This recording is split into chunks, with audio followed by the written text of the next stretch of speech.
हम लोग पढ़ रहे थे ई शासन के मॉडल। ठीक है, उसमें लास्ट में हमने डिस्कस किया था कि बेसिकली 4 प्रकार के होते हैं। कौन कौन से?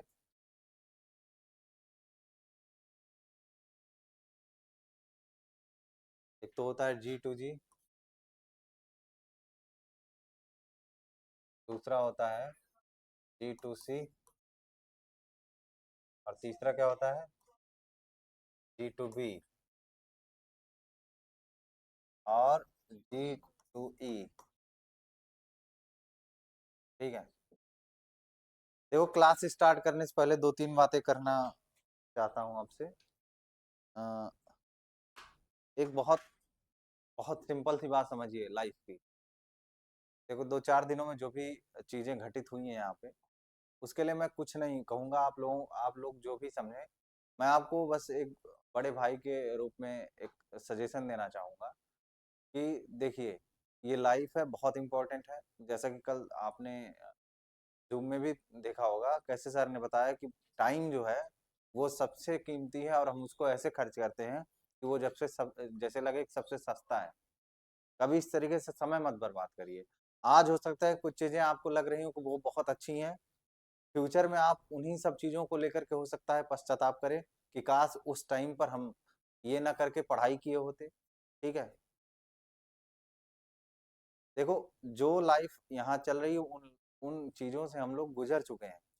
कितनी बार बताएं कि इन सब चीजों से हम लोग गुजर चुके हैं, और ऐसी बहुत सारी समस्याएं हम लोगों की लाइफ में आई हैं, उसको हमने देखा भी है। और बाद में जाकर के यही हमने निष्कर्ष निकाला है कि काश अगर वो समय हमने सही ढंग से यूज किया होता तो और बेहतर जिंदगी मिल जाती। दूसरी चीज, यूपीएससी की तैयारी सिर्फ किताबों से नहीं होती है। यूपीएससी की तैयारी सिर्फ आपको जॉब नहीं दिलाती है। यूपीएससी की जो तैयारी है वो आपको समझदारी सिखाती है। यूपीएससी की तैयारी आपको जीना सिखाती है। यूपीएससी की तैयारी आपको किताबों से बाहर भी ले जाती है। यूपीएससी की तैयारी आपको तहजीब सिखाती है। और यूपीएससी की तैयारी आपको ये भी सिखाती है कि आपको किसी के अ, प्रभाव में ज्यादा नहीं आना है। आपका अपना ऑरा होना चाहिए। ठीक है, यूपीएससी की तैयारी हमें सिखाती है कि लीडर कैसे बनते हैं। लीडर कैसे बनना है। सिर्फ यूट्यूब के वीडियोस देख के लीडर कोई नहीं बनता है। लीडर बनने का आपके अंदर एक कैरेक्टर होना चाहिए, एक नेचर होना चाहिए। डिस्ट्रिक्ट मजिस्ट्रेट एक लीडर होता है, एसपी एक लीडर होता है। समझ आई बात? वो एक लीडर होता है, उसका नेचर एक लीडरशिप की क्वालिटी से भरा होता है। जैसे सर ने बोला कि एक अच्छा लीडर एक अच्छा वक्ता होता है। तो हमेशा जब भी आपको कभी ऐसा मौका मिले मंच पर आने की बात करने का, तो हमेशा अपने आप को क्या करिए, आगे करिए कि हाँ हम बोलेंगे, डरना नहीं है। और एक चीज और, हमेशा अगर आपको कोई बात खराब लग रही है किसी की, तो हमेशा उसके मुंह पे कहने की ताकत रखिए। हाँ, समय भी देख करके। देखो दो चीजें, किसी की प्रशंसा करनी हो तो सबके सामने करो, किसी की बुराई करनी हो तो एकदम अकेले में करो। समझ आई बात? अगर किसी की बड़ाई करनी हो तो 4 लोगों के सामने करो। किसी की शिकायत करनी हो, किसी को ये बताना है कि आपके अंदर ये कमी है, वो किनारे ले जाके करो। तब पता चलेगा कि आप एक अच्छे इंसान हो। किसी को एक्सपोज नहीं करना है, या किसी को ये नहीं दिखाना है कि चलो तुमको तुम्हारी इज्जत में चौराहे पर नीलाम करूंगा, ये सब नहीं। सबसे पहले एक अच्छे इंसान बन जाइए। आप लोग एनफ एडल्ट हो चुके हैं, 18 से ऊपर ही सब लोग होंगे, और सबके माँ बाप ने यहाँ पढ़ने के लिए ही भेजा होगा। किसी के माँ बाप ने ये नहीं कहा होगा जाके वहां समय बर्बाद करना, या वहां जा करके फालतू समय टाइम गंवाना, इधर उधर में अपनी बातें जो है खत्म करना। एक एक सेकंड, एक एक मिनट आपके लिए कीमती है। बहुत कैलकुलेटिव बनना पड़ेगा लाइफ में। हो सकता है ऐसा बनना पड़ेगा, हो सकता है सामने वाला देख के आपको कहे कि नहीं आप बहुत रूड हैं, बहुत स्वार्थी हैं, चलेगा, कोई दिक्कत नहीं है। लेकिन आप जब भी रोज अपने आप को शीशे में देखेंगे और खुद से पूछेंगे कि क्या मैं सच में सही हूँ, क्या मैंने सच में आज जो दिन भर किया वो सही था, क्या सच में मैंने जो आज किया वो किसी और के लिए नुकसानदायक नहीं था, क्या सच में मैंने अपने स्वार्थ में कुछ ऐसा तो नहीं कर दिया जिससे सामने वाले का नुकसान हो गया। अगर ये चीजें आपको नहीं समझ आएंगी तो आप ऑफिसर बन जाएं, आप सचिव बन जाएं, लेकिन एज ए पर्सन, एक इंसान के रूप में आपकी वैल्यू जीरो है। आप कुछ भी नहीं है। ये बात हमेशा नोटिस करिएगा। और एक चीज और, किसी भी व्यक्ति पर किसी प्रकार का इल्जाम या ब्लेम लगाते हुए कम से कम 1000 बार सोचना है कि हम किसके बारे में क्या बोल रहे हैं। ये बात हमेशा नोटिस करिएगा, ठीक है? यहाँ पर जो भी आकर खड़ा है, जो भी पढ़ा रहा है, किसी को पर्सनली मत जज करिए। हाँ, यहाँ जो टीचर है उसकी अपनी सीमाएँ होनी चाहिए, उसकी अपनी मर्यादाएँ होनी चाहिए कि हमको बच्चों से कैसे बात करनी है, कैसे उनके साथ इंटरैक्ट करना है, हमें कितने हद तक जा कर के उनको समझाना है, क्या करना है, ये टीचर को भी समझ में आना चाहिए। अगर आपको दिख रहा है, अगर आपको लग रहा है कि यहाँ खड़े होकर टीचर कोई ऐसा काम कर रहा है, जो उसकी सीमाओं को लांघ रहा है, तो आपको शिकायत करनी किससे करनी है? सीधे अभिषेक सर से। अगर आपके मन में किसी प्रकार की शंका हो, कोई संदेह हो कि कोचिंग बंद हो रही है, चल रही है, ये समस्या है, सीधे किसको मैसेज करना है? अभिषेक सर को। कोई भी एजम्पशन नहीं करना है अपने मन से, कभी नहीं करना है। जब भी लगे हाँ इसमें मुझे डाउट लग रहा है, सीधे सर से। मैं अपनी बात कर रहा हूँ। मैं हमेशा ट्राई करता हूँ कि आपको हर तरीके से हेल्प करूँ, ठीक है?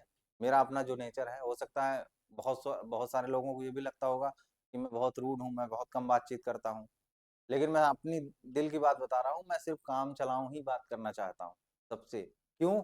मैं ये चाहता हूँ कि जो भी बच्चा मेरे से जुड़े, जो भी मेरे से कॉन्टैक्ट करे, वो हमेशा अपने फ़ायदे के लिए करे। इसमें बहुत सारे लोग मुझे पर्सनल मैसेज भी करते होंगे और उनको रिप्लाई भी मिलता होगा। कोई ऐसा इसमें हो जिसको मैंने कभी एक्स्ट्रा रिप्लाई किया हो? कोई ऐसा है? कोई बता सकता है? क्लास रिकॉर्ड हो रही है, पूरे क्लास में पूछ रहा हूँ। बल्कि मेरे को फालतू सवाल लगता है तो मैं डाँट भी देता हूँ। अगर मुझे लगा कि ये सवाल जायज़ नहीं है, बिना काम का है, जैसे बहुत सारे बच्चे हैं, कोई आते हुए भी कुछ चीज़ पूछ लेते हैं, तो मैं उनको डाँट देता हूँ कि देखो ये सवाल नहीं, क्योंकि मैं आपसे ये भी एक्सपेक्ट करता हूँ ना कि एज़ ए सिविल एस्पिरेंट आपको वो चीज़ें ऑलरेडी पता होनी चाहिए, जो आप हमसे पूछ रहे हैं। तो हमारा सीधा-सा मतलब होता है, मैं बच्चों से उतना ही बात करता हूँ, जितना उनके काम का हो और ये खुलेआम इसलिए भी बोल रहा हूँ, ऐसा नहीं कि मेरा किसी बच्चे से प्रेम नहीं है, मैं सारे बच्चों को एक जैसे अपने भाई और बहन जैसा प्रेम करता हूँ। मैं हर बच्चे के लिए यही चाहता हूँ कि हर बच्चा जो है सक्सेसफुल हो। क्यों? क्योंकि मैं वही काम कर रहा था, मैं नहीं सफल हो पाया, तो मैं चाहता हूँ मेरे थ्रू या मैं ही किसी को थोड़ा बहुत बता दिया, अगर वो सफल हो गया तो मेरा जीवन खुद सफल हो गया, ऐसा समझो। और इस क्लास में मैं दावे के साथ एक बहुत पवित्र मंच पर खड़े होकर एक बात कर रहा हूँ। मेरे मन में आज तक कभी किसी बच्चे के प्रति ये नेगेटिव फीलिंग नहीं आई कि नहीं इसका ना हो या उसका हो जाए। सभी बच्चे मेरे लिए एक समान हैं। चाहे वो किसी भी धर्म से, किसी भी चीज़ से बिलॉन्ग करते हों, उनका स्टेटस अच्छा हो, बुरा हो, कुछ भी हो, वो चाहे पढ़ने में बहुत तेज़ हों, चाहे पढ़ने में बहुत कमज़ोर हों, सबके लिए मेरा एक ही टारगेट होता है कि बच्चे पढ़ें और सफल, ठीक है? किसी के साथ किसी प्रकार का कोई प्रिजुडिस नहीं है, किसी प्रकार का कोई बायस नहीं है और ये मुझे बताने की ज़रूरत ही नहीं है क्योंकि ये मैं जब अपने आप को शीशे के सामने खड़े होके देखता हूँ, तो मुझे कभी किसी चीज़ का पश्चाताप नहीं होता क्योंकि मैंने कोई ऐसा काम नहीं किया। मैं किसी को एक्स्ट्रा इन्फ्लुएंस भी नहीं करता हूँ। मेरे से बहुत सारे लोग इसमें 1-2 साल से ज़्यादा जुड़े हैं, लेकिन कभी किसी कोई ऐसा नहीं बोल सकता कि रोहित सर एक्स्ट्रा इन्फ्लुएंस करने का प्रयास करते हैं। मेरे को ज़रूरत ही नहीं है। आई नो माय लिमिट, ठीक है? और दूसरी चीज़ मैं ये भी जानता हूँ जो बच्चा पढ़ने वाला होगा, वो थोड़ी-सी बात पर भी समझ जाएगा और जो नहीं पढ़ने वाला होगा, उसको कितना भी समझाया जाएगा, वो नहीं पढ़ेगा। तो मैं आपसे बार-बार हाथ जोड़कर विनती कर रहा हूँ कि यूपीएससी की तैयारी एक ऐसी तैयारी इसकी गहराई समझिए। ये बहुत महत्वपूर्ण चीज़ है। अभी हो सकता है कि आपको नहीं पता हो। कल सर ने क्या बोला कि अगर आपको लगता है कि आपसे नहीं हो रहा है, तो प्लीज़ हथियार रखिए और जाइए दूसरा काम करिए। अगर आपसे लग रहा है कि आप इस युद्ध में नहीं जीत पाएँगे या आप अपना कोई योगदान नहीं कर पाएँगे, जाइए, कोई दिक्कत नहीं है। हमें आपके माँ-बाप पे एक्स्ट्रा पैसे नहीं खर्च करवाने। और एक बात हमेशा नोटिस करिएगा, टीचर आएगा, टीचर चला जाएगा। कोचिंग का जो मैनेजमेंट है, जो मालिक है, वो असल आदमी है आपका। सबसे काम का आदमी वही है आपके लिए, क्योंकि उसी के थ्रू सब आते हैं। समझ आ रही बात? यहाँ कोई टीचर किसके दम पे खड़ा है आके? अभिषेक सर के दम पे। मैं यहाँ किसके दम पे खड़ा हूँ? मेरा अपना कोई वो नहीं है। मैं उसी लिए पढ़ा रहा हूँ, तो इसलिए अगर कोई भी टीचर आ रहा है, जा रहा है, तो उसका संबंध सीधे वहीं से है। अगर आपको उस टीचर से कोई शिकायत भी है, तो भी आप वहीं बताएँगे जाके, कि भाई मुझे नहीं समझ आ रहा है। ये बात हमेशा दिमाग में बैठाइए और आपके अगर सबसे ज़्यादा कोई क्लोज़ है, सब आपका सबसे बड़ा कोई यहाँ अपना है तो वो अभिषेक सर है, मैं सीधे बोल रहा हूँ। क्यों? क्योंकि वही सारी चीजें आपको प्रोवाइड करवा रहे हैं। बाकी जो यहाँ रहा है एज एम्प्लॉय, वो काम कर रहा है ना, वो उसके पैसे ले रहा है, और आपने देखा कि उनको कोई फायदा भी नहीं है, लॉस में ही है। तो वो जो भी चीजें प्रोवाइड करा रहे हैं वो अपने थ्रू करवा रहे हैं। तो आपका अगर असली कोई यहाँ पर हितैषी है जो आपके बहुत क्लोज है, वो अभिषेक सर ही है, नो डाउट। और आप जब भी वो आते होंगे, आपने देखा होगा कभी उनके आने से किसी प्रकार की नेगेटिव फीलिंग नहीं आती। कोई भी परिस्थिति हो जाए, लेकिन वो कभी नेगेटिव बातें नहीं करते हैं, क्योंकि उनको पता है कि बच्चों से अगर हम इस प्रकार की बातें करेंगे तो बच्चे निराश हो जाएंगे। क्या झेल रहे हैं, कितनी कठिनाई में हो, उन सब चीजों से बच्चों से कोई लेना देना है। बच्चों को सिर्फ क्या करना है, बच्चों को हमको सिर्फ अच्छी चीजें प्रोवाइड करानी है, ये उनका टारगेट होता है। और आप भी उसी तरीके से काम करिए, समझदारी भरा काम करिए। देखिए, अभी लाइफ है ना, अभी अगर एक आध 2-3 साल में आप जॉब ले लेंगे ना, तो पूरा जीवन पड़ा हुआ है यही सब करने के लिए। घूमिए फिरिए, मौज करिए, कोई नहीं रोकेगा। लेकिन अभी अगर आपने समय गंवा दिया, तो फिर पूरा जीवन ऐसे ही बीतेगा। और एक चीज और है, मैं ये भी बोल रहा हूँ कि ये जरूरी नहीं है कि सबका सिलेक्शन हो जाए, लेकिन एक बात ये पक्की है कि जिसने बेहतर ढंग से तैयारी करी, वो जीवन के किसी न किसी आयाम में जरूर सफल होगा। जैसे कोई बहुत सफल अधिकारी है, कोई सफल जो है उद्यमी है, तो अभिषेक सर एक सफल बिजनेसमैन है। आपको सफलता मिलनी तय है, ये 100% है। और इसमें भी मिलनी तय है, आज नहीं तो कल मिलेगी मिलेगी, अगर आप दिल से तैयारी कर रहे हैं। और अगर आपको सिर्फ ऐसे ही काम चलाना है, पॉलिटिकली बहुत एक्टिव होना है कि नहीं हम राजनीतिक काम करके काम चला लेंगे, एक दूसरे से फालतू बातें करके काम हो जाएगा, तो करिए। मैं भी यहीं रहूंगा, आप भी यहीं रहेंगे, फिर 3 साल बाद मिलते हैं। हो सकता है 2-3 साल बाद आके फिर आप पूछें कि सर कुछ ऐसा बताइए कि काम हो जाए। वही चीज तो मैं कब से रट रहा हूँ। हमेशा चीजों को परखने का विकास करिए कि कैसे चीजों को परखी जाती है, कैसे हम किसी चीज को पहचानते हैं कि हमारे लिए अच्छा है, खराब है, कि कुछ नहीं है। ये परखने का प्रयास करिए। अभी आपकी एज है ना, आपको आतंकवादी बना दिया जा सकता है, सुन के बहुत अजीब लग रहा होगा ना। ये ऐसी एज है कि इस एज में आपको स्लीपर सेल्स बनाया जा सकता है, बड़े आराम से बन जाएंगे आप। कोई अच्छा सा आतंकवादी अगर लीडर आपको मिल जाए, तो आपका ब्रेन वॉश कर देगा, पूरी तरीके से ब्रेन वॉश कर देगा। आप अपने घर में सारे लोगों की हत्या कर देंगे। तो ब्रेन ऐसी चीज है, अगर उसका सही यूज किया जाए तो बहुत फायदा होगा। यही एज है जब लोग आईआईटी और मेडिकल के बड़े बड़े एग्जाम्स क्वालिफाई करते हैं, इसी ब्रेन से, इसी दिमाग से करते हैं। और इसी दिमाग से स्लीपर सेल्स, कसाब जैसे लोग, कितनी एज थी कसाब की जब आक्रमण हुआ था, हमला हुआ था। ये वो छोटा सा बच्चा, उसने इतना बड़ा कारनामा किया कैसे? ब्रेन वॉश किया गया होगा ना। हो सकता है अभी आपको चीजें लगे कि हमारे लिए बहुत ज्यादा है, 100-150% हमारे लिए इससे फायदेमंद कोई चीज है ही नहीं। हो सकता है उसका दूसरा जो तरीका है, दूसरा तरफ है, जो दूसरा उसका आयाम है, वो आपके लिए निहायत ही खतरनाक हो। इसलिए कभी किसी आदमी को उसके इमोशनली इन्फ्लुएंस करने से उसको जज मत करिएगा। मेरे को ये इसलिए मत जज करिए कि रोहित सर बहुत कनेक्ट नहीं करते, बहुत बातचीत नहीं, इससे मेरे को जज नहीं कर सकते हो आप। मेरे को आप इससे जज करो कि मेरे को जो काम दिया जाता है मैं वो करता हूँ।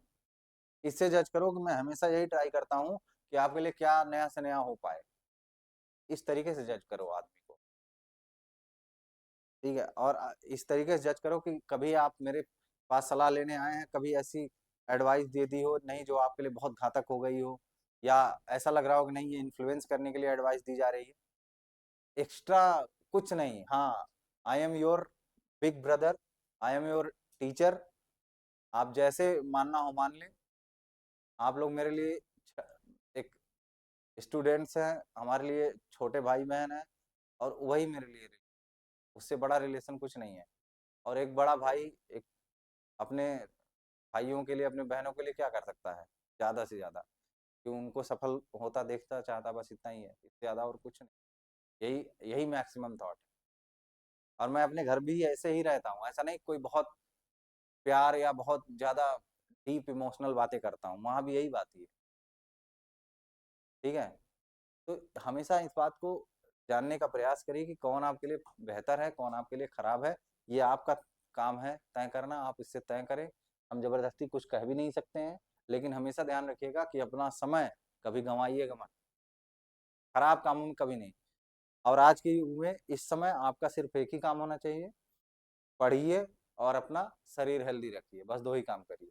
क्योंकि हेल्दी अगर आपकी बॉडी रहेगी तो ही चीज़ें अच्छे से आप ग्रहण कर पाएँगे। एक रहीम जी ने एक बहुत बढ़िया एक दोहा लिखा है कि रहीमन पानी राखिए बिन पानी सब सून, पानी गए न उबरे मोती मानुष चून। तो यहाँ पर 3 चीज़ों की बात करी गई है। पानी, एक पानी का मतलब होता है वाटर, जो मोती और चूने के लिए बहुत ज़रूरी है। चूने में अगर समय पर पानी ना पड़े तो चूना मर जाता है। मोती के साथ भी वही होता है। और एक पानी का मतलब होता है इज्जत, रेपुटेशन। एक बार अगर किसी का रेपुटेशन चला गया तो दोबारा वो नहीं आता है। और एक ईशावास्यमिदम, एक और हाँ एक ईश उपनिषद है, उसमें भी एक दोहा, एक श्लोक लिखा गया है। उसमें कहा गया है कि अगर आपका हेल्थ खराब है तो मतलब आपका 50% गया। अगर आपका जो है पैसा चला गया, संपत्ति चली गई, तो कुछ नहीं गया। और अगर आपका कैरेक्टर चला गया तो सब कुछ चला गया। समझ आई बात? तो ये ऐसे ही नहीं लिख दिए गए हैं, इसके पीछे बहुत रिसर्च हुआ होगा, बहुत थॉट्स आए होंगे। तो ये सारी चीजों का ख्याल रखना पड़ेगा। बाकी पढ़ाई लिखाई सबसे ऊपर है, सबसे ऊपर पढ़ाई है, वो चलती रहनी चाहिए, वो नहीं रुकनी चाहिए। और मैं बार बार आपको एक ही चीज समझाता हूँ कि किसी के ऊपर डिपेंडेंट मत होइए। डिपेंडेंट होने का मतलब है जितना आप उससे फायदा ले रहे हैं उतना ही लीजिए, जितना काम हो। ओवर एक्सप्लॉयटेशन किसी का ठीक नहीं है। ना तो हम आपको ओवर एक्सप्लॉयट कर सकते हैं, ना तो आप हमें कर सकते हैं। इसलिए उसका टाइम निर्धारित हुआ है कि सुबह 10 बजे से शाम के 8 बजे तक एक टाइम है। तो मैं आपको ओवर एक्सप्लॉयट नहीं कर सकता, आप मुझे नहीं कर सकते। आप अपना स्थान समझिए, मैं अपना स्थान समझता हूँ। ठीक है, हमारे आपके बीच में जो रिलेशन है वो भी आपको समझना पड़ेगा। मैं हमेशा से वादा करता हूँ और हमेशा ही कहता हूँ कि आपको जितनी मदद लेनी हो मैं कर सकता हूँ, लेकिन मैं फालतू चीज़ों के लिए मेरे पास बिल्कुल समय नहीं है। अगर आपको किसी प्रकार की एजुकेशनल मदद चाहिए वो हो सकती है। ठीक है, और वही करता हूँ। और जो फालतू सवाल पूछता है तो उसको मैं डांट भी देता हूँ। मे भी बहुत सारे लोगों को बुरा भी लगता होगा, लेकिन मुझे उस चीज़ का इसलिए नहीं फर्क है क्योंकि आज जो चीज़ आपको बुरी लग रही है, कल इसी चीज़ के बारे में सोच के आपको हो सकता है मेरे बारे में अच्छा फील हो सकता है अच्छा लगे 3-4 साल बाद कि रोहित सर उस समय जो कहते थे वो सही कह रहे थे। ठीक है, तो मैं वो बातें करता हूँ जो आपके दूरगामी परिणाम के लिए अच्छा हो सकता है तात्कालिक रूप से आपको बुरा लगे। ऐसा हो सकता है मे बी कि आज हो सकता है खराब लगे, लेकिन 3 साल बाद मेरे बारे में विचार करेंगे तो हो सकता है तब लगे कि रोहित सर उस समय अच्छा कह रहे थे। ठीक है, तो एक टीचर की भी अपनी मर्यादा है, स्टूडेंट्स की भी अपनी मर्यादा है। उन मर्यादाओं का अगर ध्यान रखा जाए तो बेहतर परिणाम निकल कर आता है। ठीक है, हमेशा हर डिपार्टमेंट में क्यों एथिकल डिपार्टमेंट होता है, क्यों एथिक्स को इतना इम्पावर किया जाता है? एथिक्स एक ऐसी बेहतरीन चीज है कि अगर आपके लाइफ में वो आ गई तो आप कभी फेल हो ही नहीं सकते हैं। और इस पूरी दुनिया भर में फेल होने का एक दो ही नतीजा है, एक दो ही कारण होता है। आप जब अपनी ऊपर कंट्रोल नहीं कर पाते तभी आप फेल होते हैं। एकमात्र दुनिया में यही चीज है और कोई दूसरा बहाना है ही नहीं। लोग कहते हैं ना कि लक था या बैड लक था इसलिए फेल हो गया, ऐसा कुछ नहीं होता है। आप स्वयं से फेल हो जाते हैं। आप स्वीकार कर लेते हैं कि आप सफल नहीं हो पाएंगे तभी आप फेल हो जाते हैं। और दूसरा बड़ा रीजन है इमोशन, भावना। जब आप संविधान पढ़ेंगे तो उसमें जितनी भी शपथ ली जाती है उसमें एक शब्द यूज किया जाता है कि मैं इमोशनल नहीं होऊंगा निर्णय लेते हुए। खास करके न्यायाधीश जब शपथ लेते हैं तो वो कहते हैं कि जब भी मैं निर्णय लूंगा तो वो पूर्वाग्रह ग्रसित नहीं होगा और भावना से बचेगा। वो नेचुरल जस्टिस वही होता है।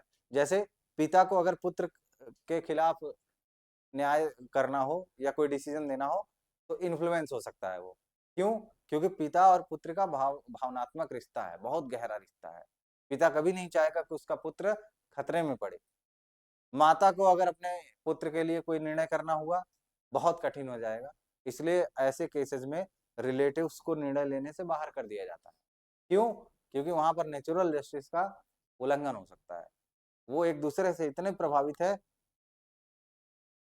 देखिए, श्रद्धा और प्रेम में दो बेसिक अंतर है। श्रद्धा का मतलब होता है जैसे किसी व्यक्ति के बारे में आपके अंदर बहुत श्रद्धा थी, बहुत आप उसको मानते थे। अचानक उसके बारे में कोई आपने गलत चीज सुन ली, तो आपको लगेगा यार किस व्यक्ति को हम पूज रहे थे अब तक। तुरंत आपका जो थॉट है ना वो चेंज हो जाएगा। जैसे आसाराम जी का नाम ले लीजिए। आसाराम जी के बारे में बहुत सारे लोग जो है कितना पूजा कर रहे थे, हालांकि अभी भी बहुत सारे लोग करते हैं, ऐसा नहीं है। लेकिन जब उनके बारे में बातें सामने आई तो फिर क्या हुआ, बातें चेंज हुई। लेकिन जब आप किसी से प्रेम करने लगते हैं ना, तो फिर सही गलत नहीं देखा जाता। देखो, श्रद्धा में कर्म देखा जाता है, व्यक्ति दूसरे नंबर पे आता है। प्रेम में व्यक्ति पहले पे आ जाता है, कर्म दूसरे पे आ जाता है। जैसे माँ, माँ अपने बच्चे से इतना प्रेम करती है कि अगर बच्चा कातिल भी हो, अपराधी भी हो, तो भी आएगा तो उसको पूछेगी कि खाना खाओगे कि नहीं खाओगे। आप पूछ पाएंगे? नहीं कर पाएंगे। समझ आई बात? तो इसलिए श्रद्धा और प्रेम में अंतर आपको समझना पड़ेगा।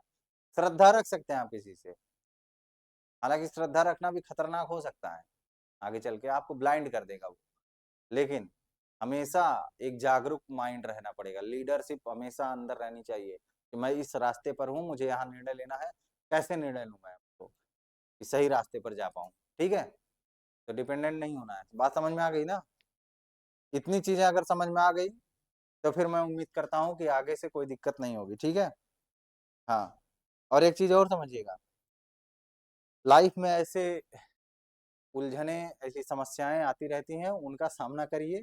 ठीक है, और उनसे बचने का प्रयास करिए। नेगलेक्ट जैसे होता नहीं, बाउंसर को आदमी क्या कर देता है, डक करके छोड़ देता है पीछे।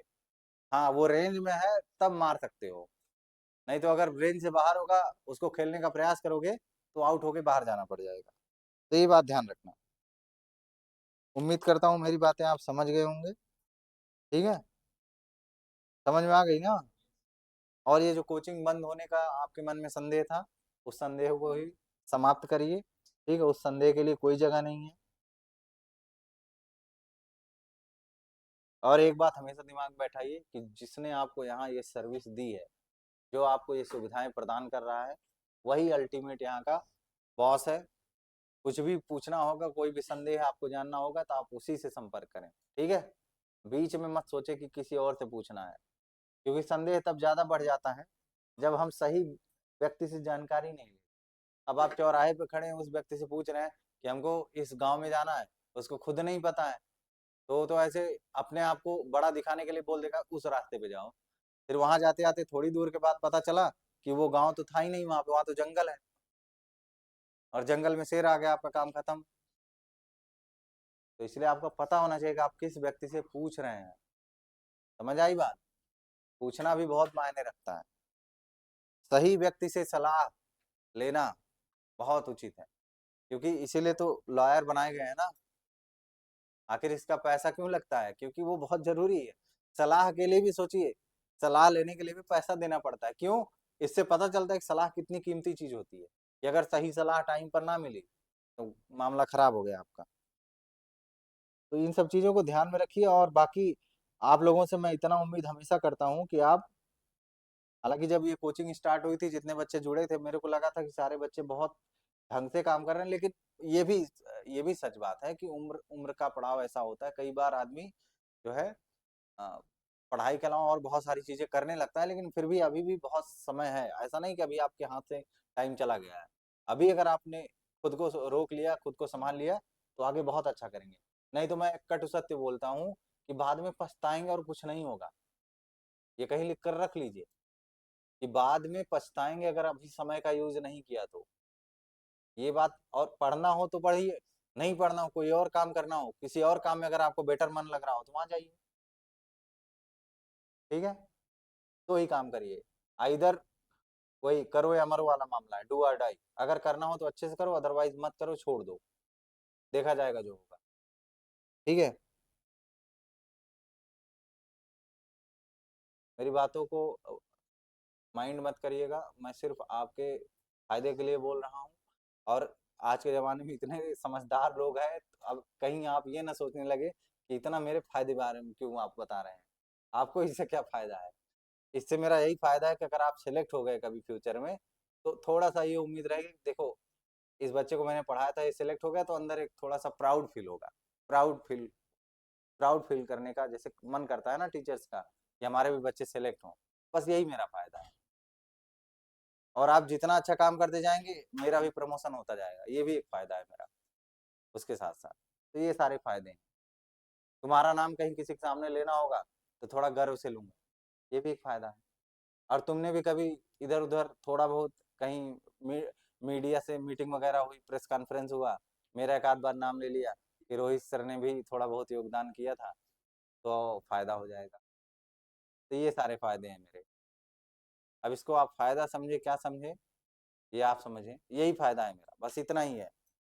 ठीक है बाबू, इतना ही फायदा है, इससे ज्यादा नहीं। ठीक है।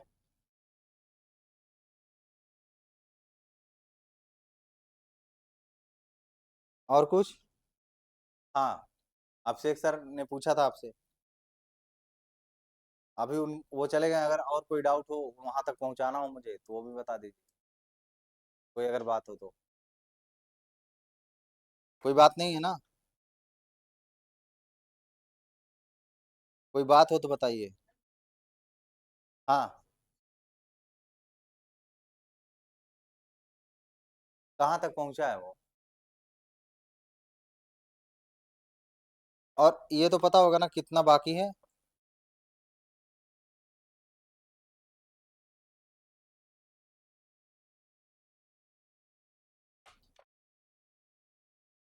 चलिए कोई नहीं, जितना बाकी होगा मैं ट्राई करूंगा कुछ को हैंडल कर दूं, या मैं करता हूँ उसका कुछ ना कुछ तो हो जाएगा। ठीक है, डोंट वरी। देखिए कभी किसी चीज से डरिए मत, क्योंकि इस दुनिया में कोई ऐसी चीज है नहीं जो रॉकेट साइंस हो, जो समझ नहीं आएगी। ठीक है, तो हम लोग जो है ऐसे सिस्टमेटिक वो कर लीजिए।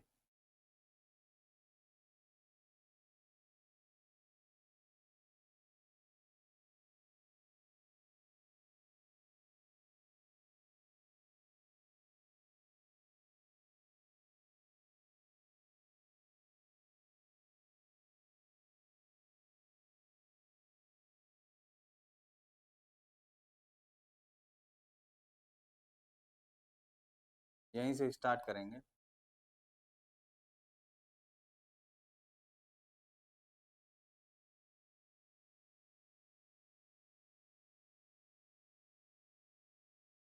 तो पहला हेडिंग लगाइएगा, सरकार से सरकार तक या गवर्नमेंट टू गवर्नमेंट।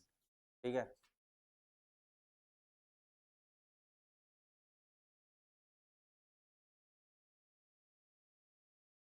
इसका मतलब अगर हम समझना चाहें, इसका बेसिक मतलब होता है कि सरकार दूसरे सरकार से अपनी अपनी चीजों को साझा करती है। समझ आई बात?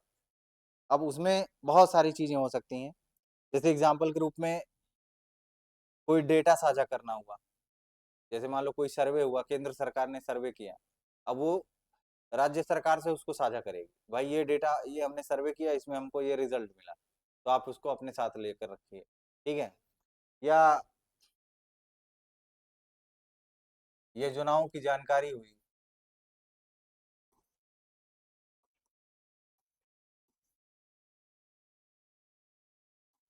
इंफॉर्मेशन, इसको दूसरे शब्दों में आप कह सकते हैं।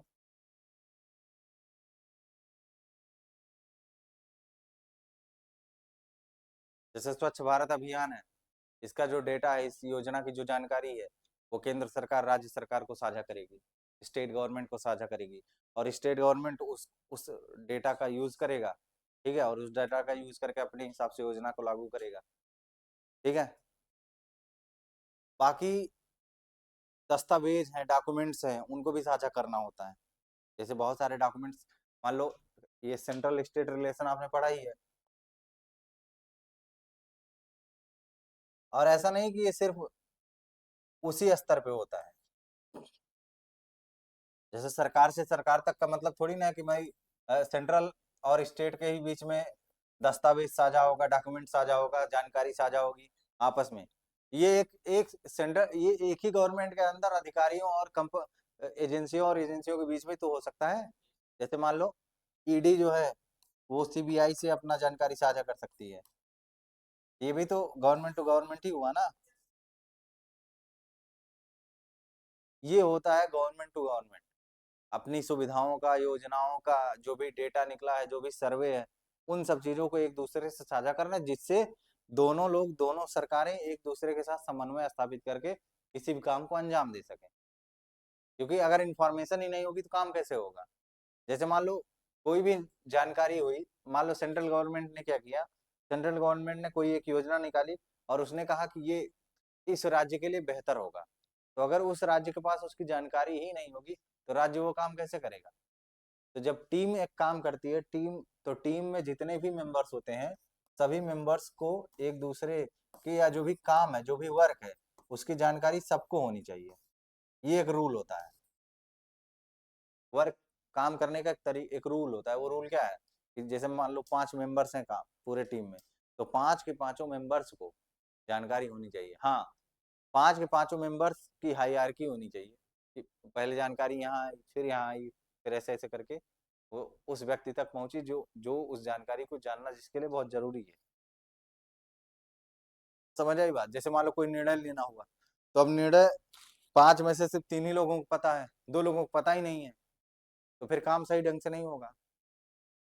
तो इन सब चीजों का मतलब ये होता है कि इंफॉर्मेशन जो होती हैं, दस्तावेज, डॉक्यूमेंट्स वगैरह जो भी बनते हैं, उन सारी चीजों की जानकारी एक सरकार दूसरे सरकार तक पहुंचाती है। और उससे क्या होता है, सरकारें एक दूसरे के साथ मिलकर के सही ढंग से काम कर पाती हैं। और ई गवर्नेंस ने इसको क्या कर दिया है, बहुत बेटर कर दिया है। अब कैसे जानकारी साझा होती है? अब तो बहुत सारी चीजें हो गई। जैसे एक तो वेबसाइट ही समझ लें आप, बहुत सारी वेबसाइट्स ऐसी बनी है जिसपे सारे डॉक्यूमेंट्स क्या है, पहले से क्लियर है, सारे डॉक्यूमेंट्स पहले से लिखे हुए हैं। और उन सारी जानकारियों को एक सरकार दूसरे सरकार से क्या करती है, साझा करती है। और आपके लिए भी है, जो जो आपके लिए होता है उसको G2C कहते हैं, कि गवर्नमेंट से वो नागरिकों तक वो जानकारी पहुंचाई जाती है। उसके बहुत सारे पोर्टल्स बने हुए हैं। ठीक है, तो ये बहुत सिंपल सी बात है कि जितनी भी चीजें हैं, एक दूसरे के साथ कम्युनिकेट करके आपस में सरकारें उसको साझा करती हैं। वो सिर्फ जानकारी ही नहीं है, वो काम करने का तरीका भी हो सकता है, वो कोई प्लान भी हो सकता है, वो कोई जरूरी डॉक्यूमेंट भी हो सकता है। जरूरी डॉक्यूमेंट का मतलब मान लो कोई सेंट्रल का मामला है, उसको हमको राज्य तक ले जाना है, तो वो सारे डॉक्यूमेंट केंद्र सरकार राज्य सरकार तक तो पहुंचाएगी ना।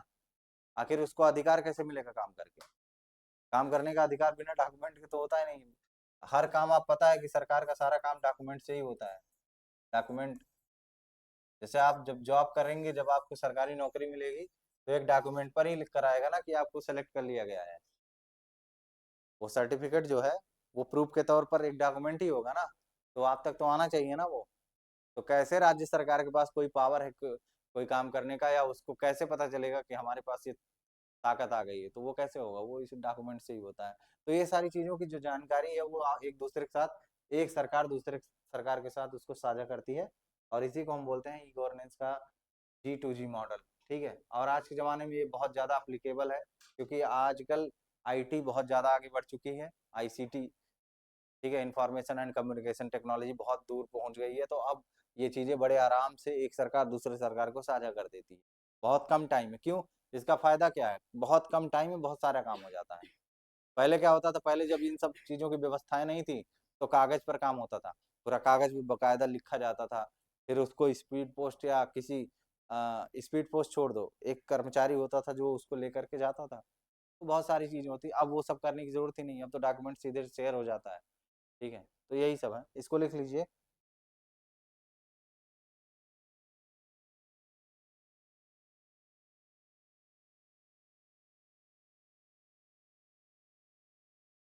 लिखेगा, इस मॉडल का तात्पर्य,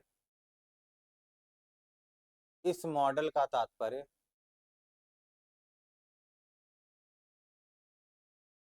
इस मॉडल का तात्पर्य।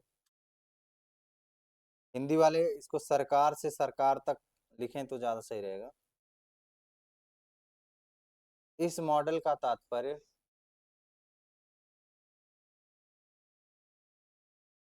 सरकार से सरकार के बीच साझा की जाने वाली, इस मॉडल का तात्पर्य सरकार से सरकार के बीच साझा की जाने वाली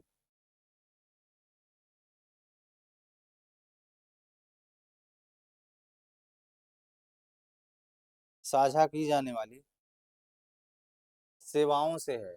साझा की जाने वाली सेवाओं से है।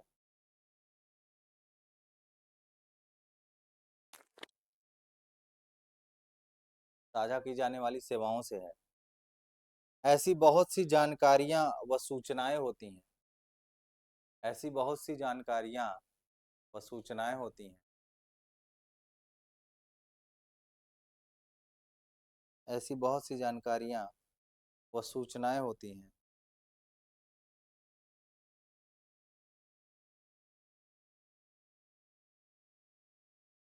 ऐसी बहुत सी जानकारियां व सूचनाएं होती हैं जिन्हें विविध, विविध मतलब अलग अलग प्रकार की, जिन्हें विविध, जिन्हें विविध सरकारी एजेंसियों, जिन्हें विविध सरकारी एजेंसियों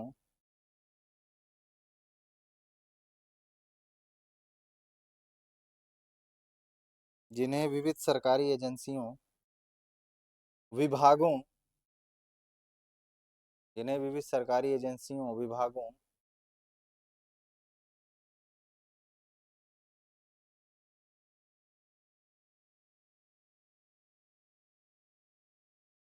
तथा संगठनों के बीच, तथा संगठनों के बीच, तथा संगठनों के बीच संगठनों के बीच साझा किए जाने की आवश्यकता होती है। संगठनों के बीच साझा किए जाने की आवश्यकता होती है। साझा किए जाने की आवश्यकता होती है।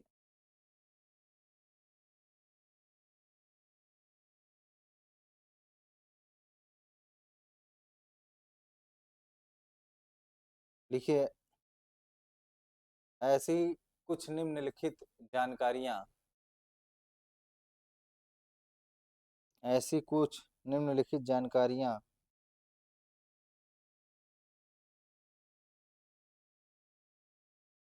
साझा की जाती हैं। ऐसी कुछ निम्नलिखित जानकारियां साझा की जाती हैं।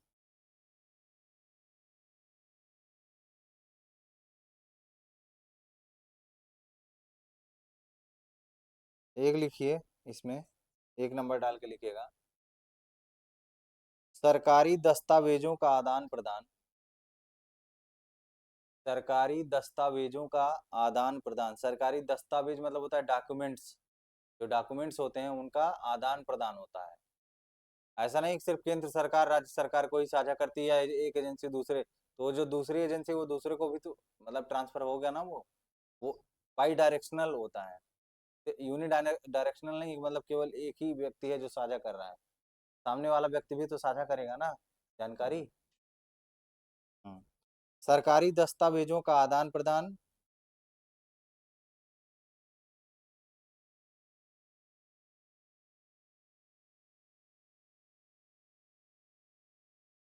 तथा सभी सरकारी, सरकारी दस्तावेजों का आदान प्रदान तथा सभी सरकारी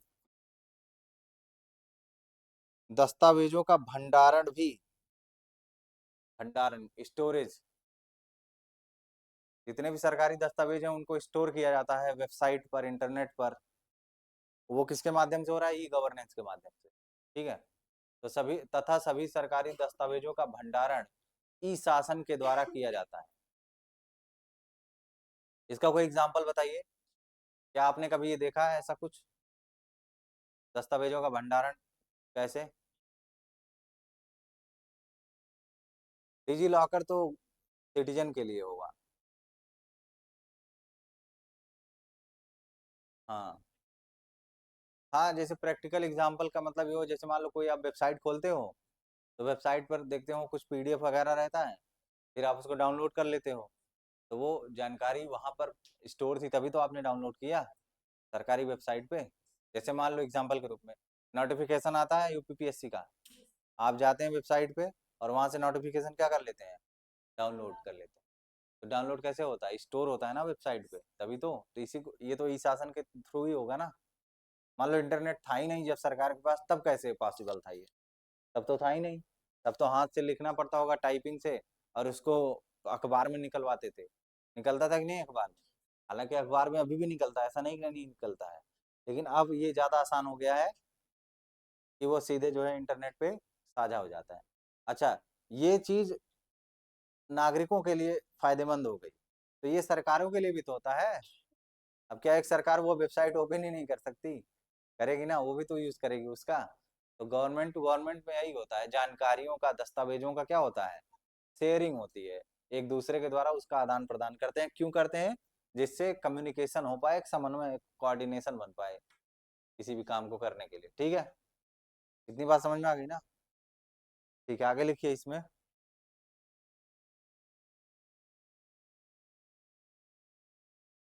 लिखिएगा अधिकांश वित्तीय तथा बजट संबंधी कार्य, इसी का अगला वाला पॉइंट है। हाँ, अधिकांश वित्तीय तथा बजट संबंधी कार्य, अधिकांश वित्तीय तथा बजट संबंधी कार्य, बजट संबंधी कार्य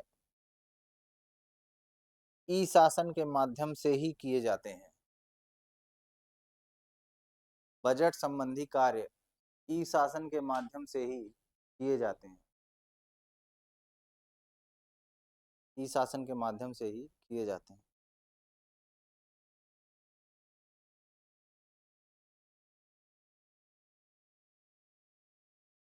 आगे लिखिएगा।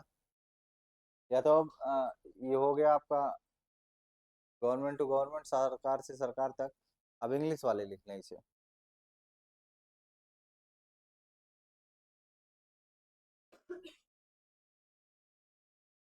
लिखिएगा दिस मॉडल, ये बात समझ में आ गई कि नहीं? ये जो मैंने बताया, सरकार से सरकार के बीच में जानकारियों को साझा किया जाता है, ये बात तो समझ में आई ना? समझ में आई तो ऐसे ऐसे किया जाता है, ऐसे ऐसे नहीं। ये फिल्मों का स्टाइल है। पहले हम कंफ्यूज हो जाते हैं, मुझे लगता है कि अरे इसका मतलब तो ना है, लेकिन इसका मतलब हाँ होता है।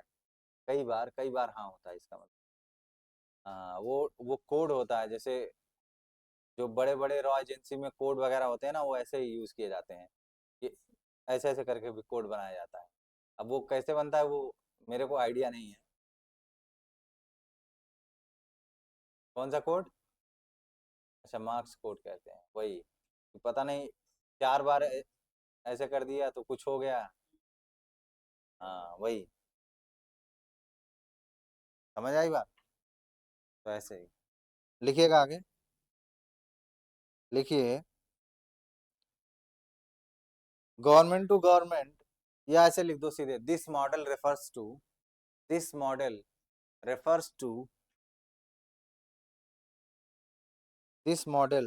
refers to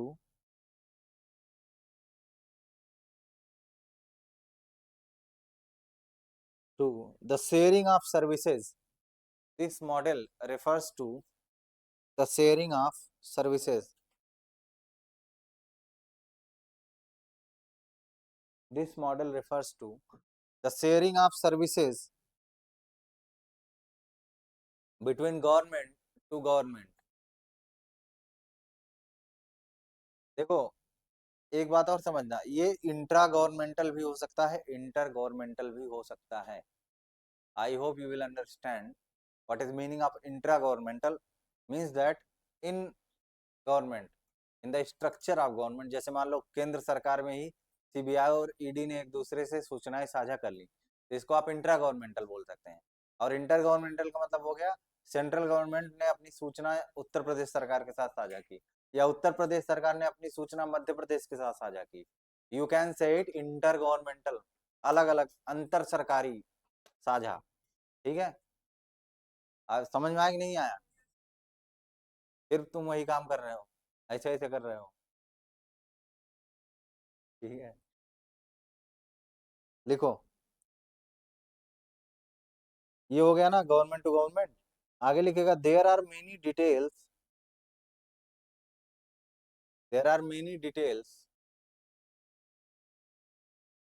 and information, there are many details and information which need to be shared,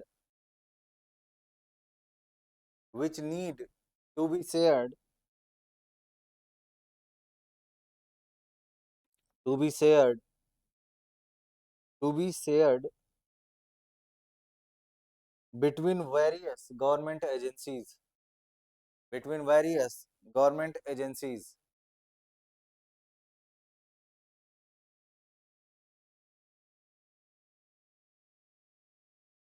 between various government agencies. हाँ ये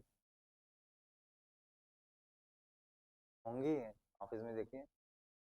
हाँ हाँ, एक बार देखिए। ठीक है, आगे लिखिएगा। डिपार्टमेंट्स एंड ऑर्गेनाइजेशंस, तो एजेंसीज के बाद फुल स्टॉप नहीं, कॉमा रहेगा। डिपार्टमेंट्स एंड ऑर्गेनाइजेशंस,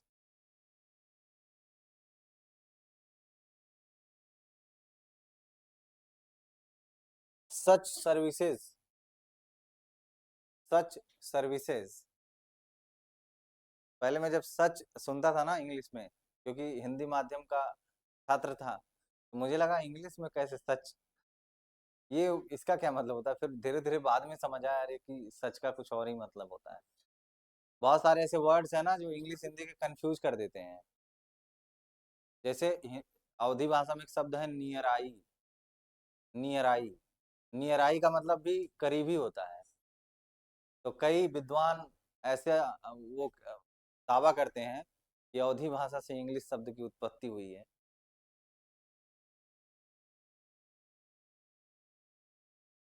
मजाक कर रहा हूँ भाई, don't be serious. Near I मतलब होता है करीब आ गए हैं, तो यहाँ भी तो नियर मतलब वही होता है ना। ऐसे बहुत सारे वर्ड्स हैं, मेरे को जब कभी ध्यान आएगा तो और भी बताऊंगा। अभी फिलहाल एक ही शब्द याद आया। रामचरितमानस पढ़ेंगे ना तो ऐसे बहुत सारे शब्द और आपको मिलेंगे जिसका मतलब होता है कि करीब आ जाना। तो यहाँ भी तो वही हुआ ना, near.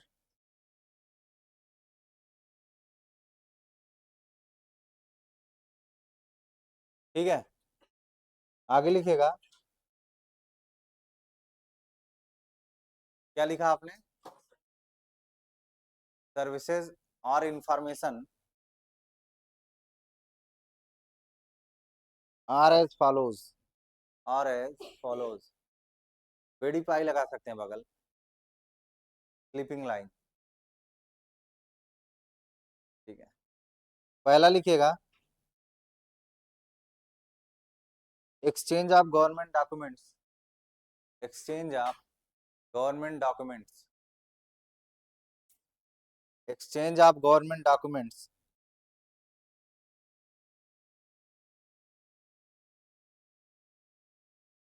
exchange of government documents and storage of, storage of, exchange of government document and storage of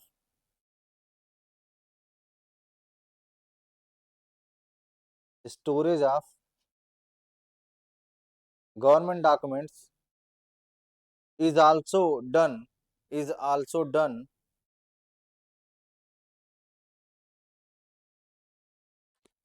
is also done through e-governance, is also done through e-governance।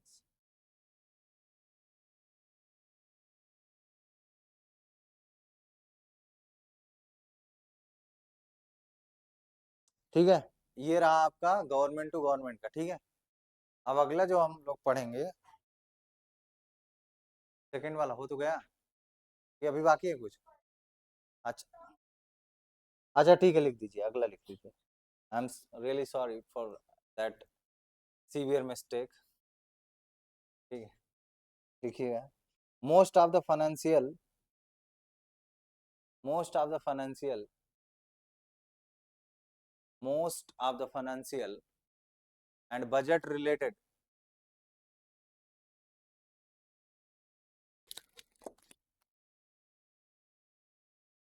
Most of the financial and budget related work done through e governance, through e governance only, through e governance only. ये budget वगैरह कहाँ देखते हैं आप, document वगैरह कहाँ से आता है सब? सीधे ऑनलाइन वेबसाइट से आप डाउनलोड कर सकते हैं भारत का बजट। तो ई गवर्नेंस के थ्रू ही पूरा लगभग कंप्लीशन उसका ऐसे ही होता है। समझ आई बात? ठीक है। अब अगला हेडिंग पड़ेगा आपका G2C, सरकार से नागरिक।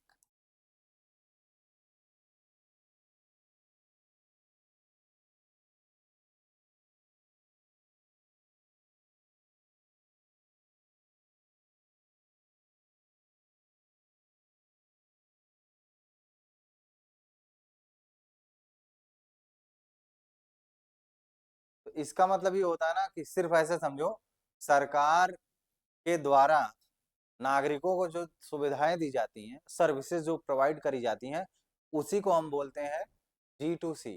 सिंपल वर्ड्स में, कि जो भी हमको सरकार अपनी सुविधाएं प्रदान कर रही है, जो भी जानकारी दे रही है, सब इसी कैटेगरी में आएगा। और इसमें बस इतना है कि इंफॉर्मेशन एंड कम्युनिकेशन टेक्नोलॉजी का यूज किया जा रहा है। इंफॉर्मेशन टेक्नोलॉजी, इंटरनेट वगैरह का यूज करके जो भी सरकार हमको जानकारी पहुंचा रही है, जो भी सुविधा हमको दे रही है, we will include all these facilities in government to citizens. ठीक है। जैसे एग्जाम्पल के रूप में समझ लें, बिजली का बिल का भुगतान करना हुआ, किसी शिकायत कोई शिकायत दर्ज करानी हुई, ऑनलाइन रजिस्ट्रेशन करना हुआ, ठीक है, किसी नई सर्विसेज के लिए आपको एप्लीकेशन ऑनलाइन भरना हुआ, नौकरी पाने के लिए ऑनलाइन फॉर्म भरना हुआ, ये सारी चीजें क्या है, G2C ही है ना। और इसी को हम बोलते हैं गवर्नमेंट टू सिटीजन मॉडल, सरकार से नागरिक। इसमें तो कोई बहुत समझने वाली बात है नहीं, ये बेसिक चीज समझ में आ रही है ना। आप ऑनलाइन बिजली का बिल वो करते हैं कि नहीं, पे करते हैं कि नहीं करते हैं। और बहुत सारी चीजें ऑनलाइन होती हैं। जैसे आधार कार्ड हुआ, आधार कार्ड भी हम ऑनलाइन ही मंगवा सकते हैं। जो वो प्लास्टिक वाला आता है आधार कार्ड, PVC ना, वो भी ऑनलाइन ही 50 रुपए दीजिए, ऑर्डर हो जाएगा।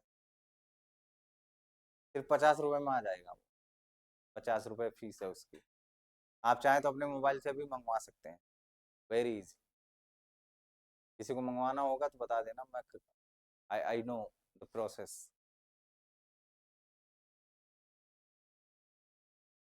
ठीक है, मैंने मंगवाया था।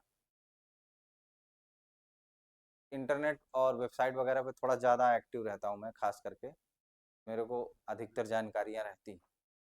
ये कहते हुए मुझे बहुत अच्छा लग रहा है। ठीक है। आप, यू आर एक्सपेक्टिंग मैं कुछ और बोलूँगा ना। लिखिए, हिंदी वाले लिखें, लिखिएगा ई शासन के इस मॉडल का संबंध, ई शासन के इस मॉडल का संबंध। अच्छा, मैंने देखा ऋषभ को ही बस चिंता थी गवर्नेंस की, और किसी को चिंता ही नहीं थी, किसी ने और पूछा ही नहीं।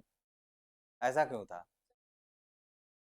अच्छा, क्या बात है, मतलब सिर्फ ऋषभ को नहीं पता था। अच्छा, उनको पुराना चिंता थी कि एक बार तो शुरू होके, हाँ।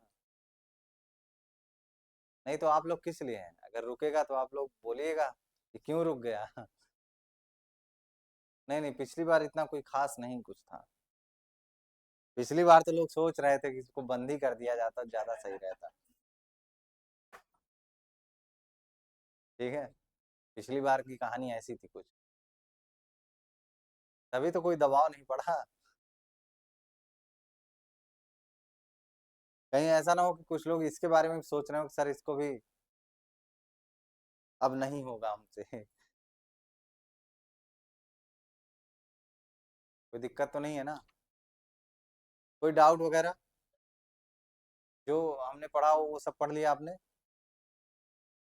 अब अब कितने दिनों बाद आपका फिर से मेंस का टेस्ट करवाया जाए? नहीं, मेरी इच्छा पे नहीं होगा कुछ, विधि का शासन है, व्यक्ति की इच्छा से उसका कोई संबंध नहीं।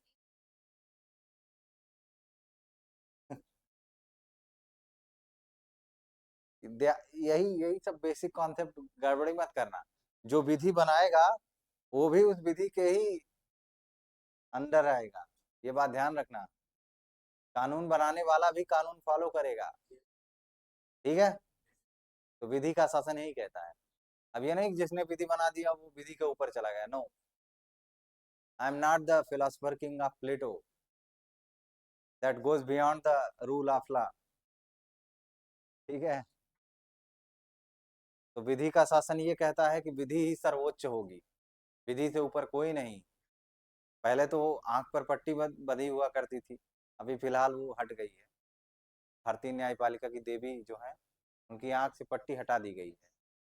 वहां पर आंख की पट्टी लगाने का तात्पर्य था कि ये किसी के प्रति कोई भेदभाव नहीं कर रही थी, लेकिन ऐसा होने लगा कि उनको कुछ दिखाई ही नहीं पड़ रहा है, चाहे जो हो जाए। करप्शन हो रहा है, सब पारदर्शिता में कमी आ रही है। तब उनके आंख से क्या कर दिया गया है, पट्टी हटा दी गई। अब उनको तलवार दे दी गई है शायद। एक हाथ में कॉन्स्टिट्यूशन, एक में तराजू, एक में है। ये फिर वही कन्फ्लिक्ट हुआ, मेरे को ध्यान नहीं आ रहा है क्या है। तलवार क्या है तब, तराजू का अलावा क्या है? तलवार है क्या? एक हाथ में तो किताब कंफर्म है, उसमें कोई डाउट नहीं। तराजू है, तब ठीक है। अरे ठीक है भाई, आपस में मत लड़िए। तराजू है तो है। एक हाथ में तराजू, एक हाथ में किताब। ठीक है।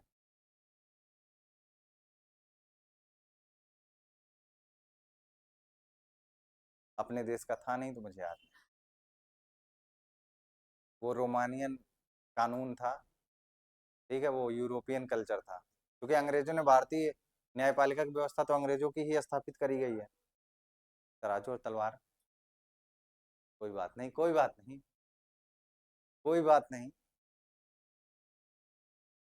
देखो बाबू, क्या उनके आंख पे पट्टी भी लगी है? हाँ, तब वो तलवार ही रही होगी। क्योंकि तराजू का भी दूसरा मतलब संविधान ही हुआ ना।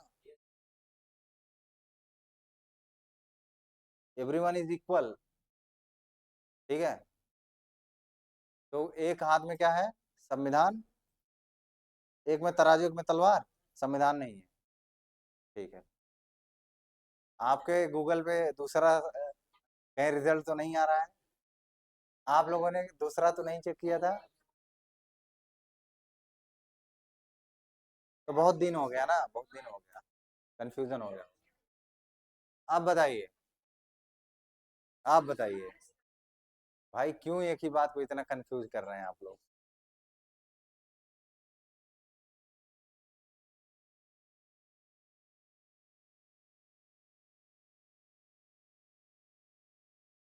चलिए मैं खुद देख लूंगा उसे।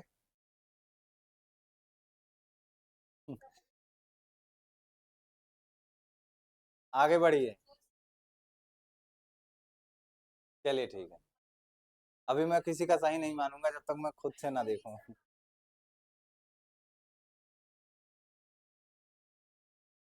ओके फाइनल, चलिए आगे बढ़ते हैं।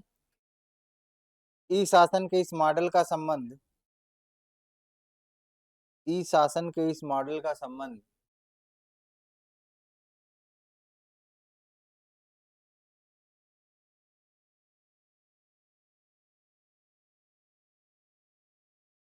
नागरिकों द्वारा साझा किए जाने वाले, नागरिकों द्वारा साझा किए जाने वाले सरकारी सेवाओं से है।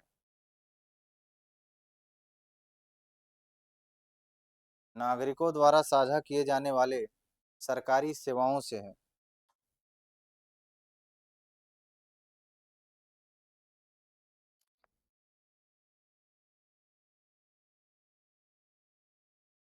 नागरिकों द्वारा साझा किए जाने वाले सरकारी सेवाओं से है। यह मॉडल, यह मॉडल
इसका मतलब होता है पेमेंट ऑफ बिल्स, दस्तावेजों का वेरिफिकेशन और उनका सबमिशन, मतलब उनको सबमिट किया जाना। भूमि से संबंधित जो दस्तावेजीकरण है वो भी है, और जो शिकायतें हैं नागरिकों की वो भी ऑनलाइन दर्ज करी जाती है। ये सारे जो पार्ट्स हैं ये सभी गवर्नेंस के ही पार्ट्स हैं। ठीक है, लिखिएगा आगे। नागरिकों और सरकार और नागरिकों के बीच संबंध को सुदृढ़ करता है, हो गया ना। आगे लिखिएगा।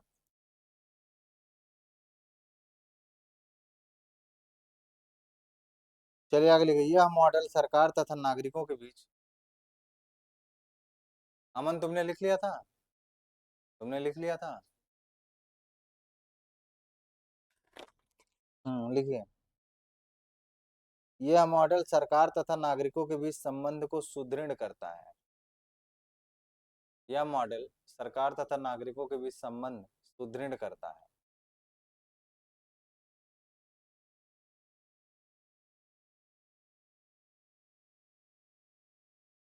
शिकायत समाधान कह सकते हो या शिकायत संबंधी भी कह सकते हो, ग्रीवेंस रिलेटेड। ठीक है। किसने पूछा? बना लीजिए, बना लीजिए। आपके सवाल बहुत मासूम होते हैं। मासूम का मतलब मैं वो कहना नहीं चाह रहा था।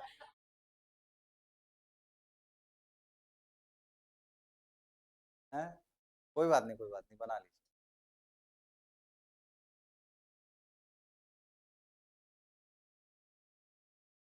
कोई है जो अपना नोट्स बढ़िया से प्रिपेयर कर रहा है,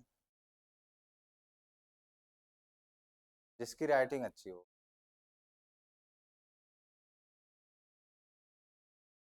अन- प्रिया थोड़ा सा नोट्स दो अपना, देखूं मैं।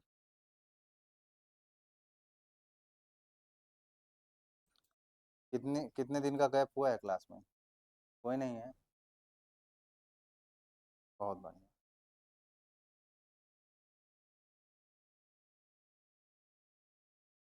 ठीक है।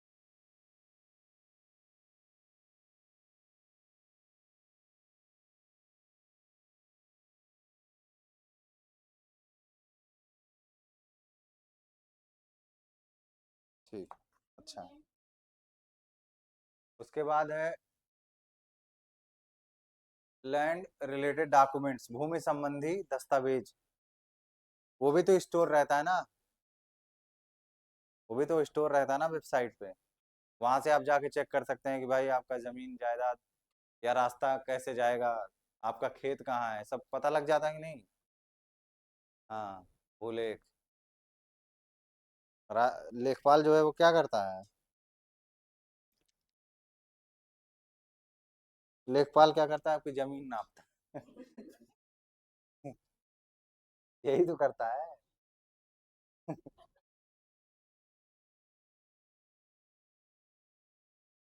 और उसी से थोड़ा बहुत पैसा भी ले लेता है।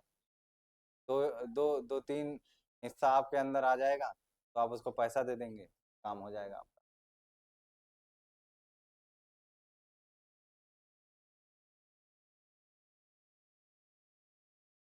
आगे लिखिएगा, आगे लिखिएगा।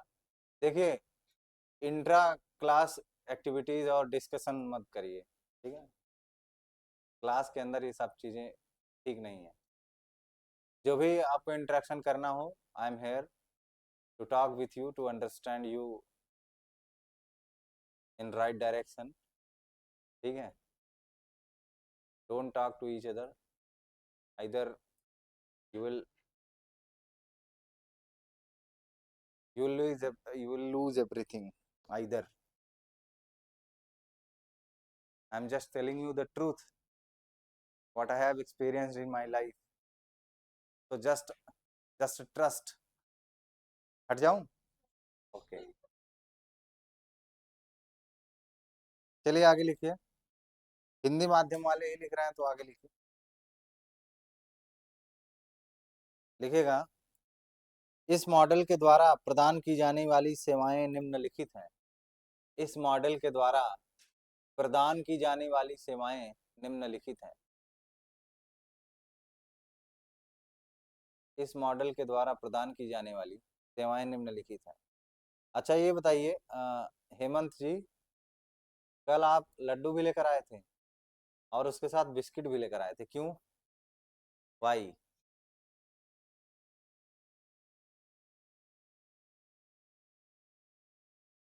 अच्छा ये डर था कि किसी को शुगर वगैरह की समस्या होगी। गुड, बहुत बढ़िया। इसको कहते हैं, देखो, लीडरशिप वाला दिमाग, इसको कहते हैं यूपीएससी माइंड। और इसको इसको कहते हैं विकल्प देना, ऑप्शन। ठीक है, बहुत बढ़िया। मुझे भी लगा था उस टाइम पर कि आप लोग यही सोच रहे होंगे।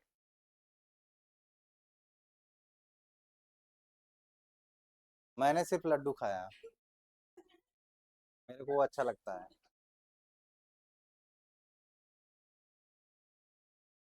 ठीक है। इन लोगों के मतलब सर्व करने का तरीका बेहतर था, ये मैं उस पर बात कर रहा था। जैसे कई लोग इस बारे में विचार नहीं करते हैं।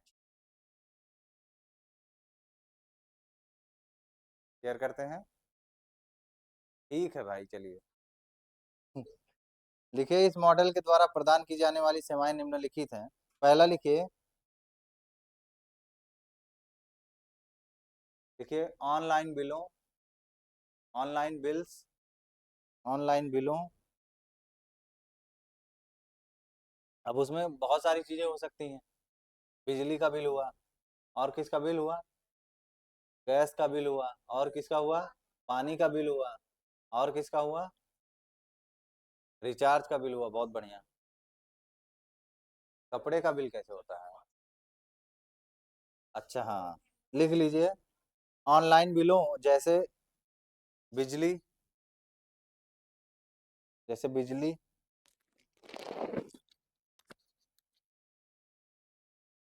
टेलीफोन, टेलीफोन इत्यादि का भुगतान। अब तो टेलीफोन वगैरह बहुत कम लोग यूज करते हैं, तो अब आप लोग मोबाइल रिचार्ज करवाते हैं। ठीक है। और चूंकि जो ये टेलीफोन की सर्विसेज हैं, ये अक्सर सरकारी देती थी, बीएसएनएल। अब लेकिन हम लोग क्या करते हैं, मोबाइल का इस्तेमाल करते हैं, तो फिर वो सरकार से हट करके प्राइवेट कंपनियों को हम रिचार्ज करते हैं। ठीक है, जैसे जियो हो गया, वोडाफोन हो गया, आइडिया हो गया। ठीक है। और एक महीने का हम लगभग 300 400 रुपए ऑनलाइन बिल्स पे खर्च करते हैं। और वो ऐसा है जिसके बिना हमारा काम नहीं चल सकता है। दूसरा लिख लीजिए, आवेदनों का ऑनलाइन रजिस्ट्रेशन, एप्लीकेशन जो आप फॉर्म वगैरह डालते हैं, ऑनलाइन रजिस्ट्रेशन। आवेदनों का ऑनलाइन रजिस्ट्रेशन, आवेदनों का ऑनलाइन रजिस्ट्रेशन।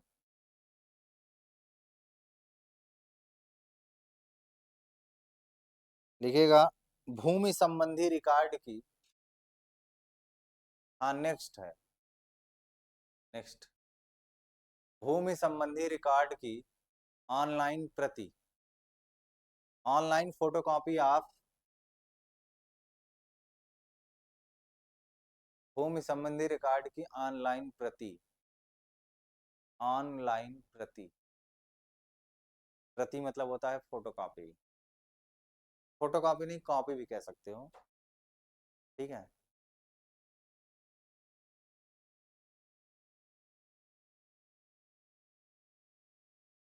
शिकायतों का ऑनलाइन निपटारा, शिकायतों का ऑनलाइन निपटारा।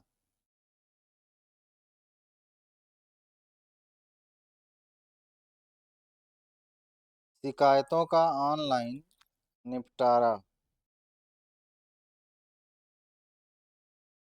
ठीक है।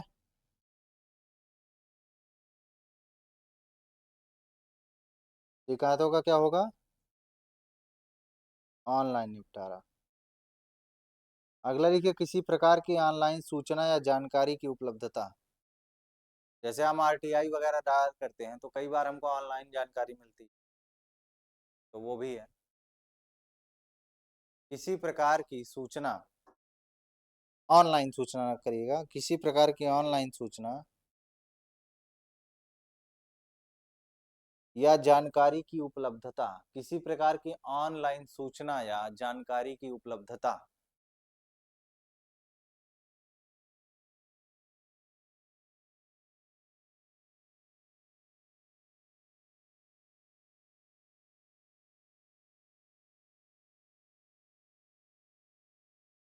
किसी प्रकार की ऑनलाइन सूचना या जानकारी की उपलब्धता।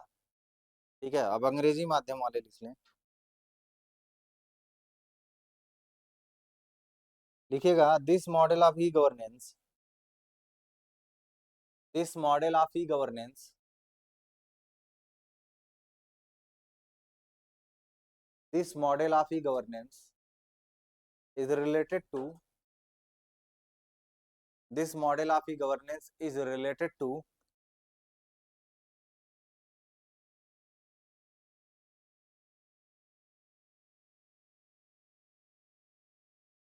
the government services, the government services,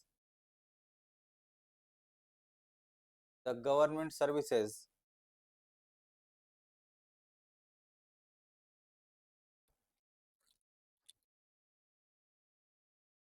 shared by citizens, the government services shared by citizens.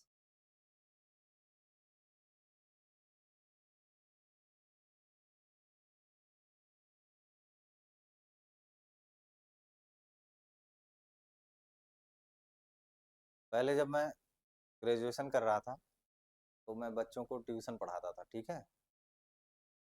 तो छोटे छोटे बच्चों को पढ़ाता था जहाँ पे ज़्यादा दिमाग नहीं खर्च करना होता है, इसलिए जानबूझकर उसको सेलेक्ट किया था। इसको एक्स्ट्रा पढ़ना नहीं पड़ेगा बच्चों को, और बच्चों के साथ थोड़ा सा उनको पढ़ाना और उनके साथ टाइम स्पेंड करना अच्छा लगता है। मैंने टीचिंग फील्ड ही इसीलिए चुनी है क्योंकि मेरे को ये बहुत पसंद है। तो फिर वहाँ क्या होता था कि बहुत थक जाता था, जब भाई पढ़ने के बाद आदमी थक जाता है, तो क्या करता था मैं करता था, उस ऐसे बच्चे हैं, बच्चे बैठे हैं, मैं उनके साथ बैठा हूँ। अब मैं वहीं सो जाता था बैठे बैठे उनके सामने ही। अब वो बच्चा मुझे ऐसे देखता था, बस वो मुझे देखता ही था। कई बार इसकी शिकायत मिली, कई बार मुझे बहुत सारे ट्यूशन से हटा भी दिया गया क्योंकि मैं पढ़ाते पढ़ाते सोच आ जाता था, और बच्चे बस मुझे ऐसे देखते थे। अब छोटे बच्चे क्या ही करेंगे, वो ये भी नहीं कहते थे सर उठ जाइए, वो बस मुझे देख रहे हैं, ये कौन सा नमूना आ गया है। और उनको मजा भी आता था क्योंकि बच्चों को पढ़ना ना पड़े तो उनसे उनको ज्यादा अच्छा लगता है। बच्चे अपने टाइम को बहुत कैलकुलेटिव होते हैं। जैसे अगर दो बच्चों को पढ़ाना है ना, अगर एक घंटे में, तो एक एक बच्चा जो है वो कहेगा, अगर उसका 30 से 31 मिनट हुआ तो वो रोने लगता है, कहता है मेरा 30 ही मिनट है, उससे ज्यादा नहीं पढ़ूंगा मैं।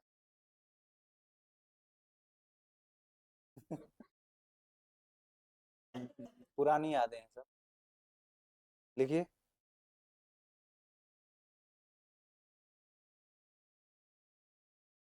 शेयर्ड बाई गवर्नमेंट, ठीक है, shared by citizen, sorry, shared by the citizens. आगे लिखिएगा, this model, this model strengthens, this model strengthens, मजबूत बनाता है, strengthens, this model strengthens the relationship between, strengthens the relationship between the government and the citizens, relationship between the government and the citizens। आप लोग मन मन में इतना हंस क्यों रहे हैं, मैं समझ नहीं पा रहा हूँ। वाई, रुचि जी आप इसको एक्सप्लेन करें जरा। और आप भी कुछ मुस्कुरा रही हैं, आप भी बताइए क्यों ऐसा कर रहे हैं, जैसे कोई रीजन होगा ना। हाँ हाँ, आपसे ही पूछ रहा हूँ। मैं गलत देखता हूँ क्या, जैसे मैं जिसको देखता हूँ वो उसको क्यों नहीं समझ आता कि मैं उसी को देख रहा हूँ।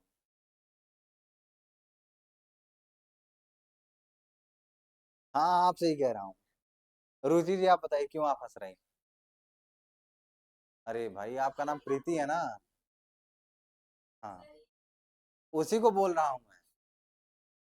इतना क्यों कंफ्यूजन होता है इस बात में। ऐसा भी नहीं बहुत पीछे बैठी है कि नहीं, समझ नहीं आ रहा है। बताइए रुचि जी क्यों हंस रही हैं। Am I looking funny? अगर लग भी रहा हूँ तो कोई दिक्कत नहीं, अच्छी बात है।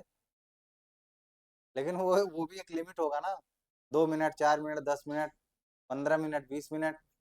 उसके बाद तो पढ़ने पर ध्यान जाना चाहिए ना। लिखिए।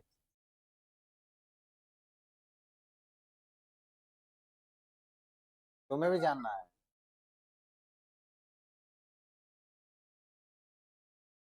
अच्छा ये बताइए, एक चीज मैं, देखो, अब इससे ये पता चल रहा है कि तुम किस चीज को इम्पोर्टेंस कितना दे रहे हो।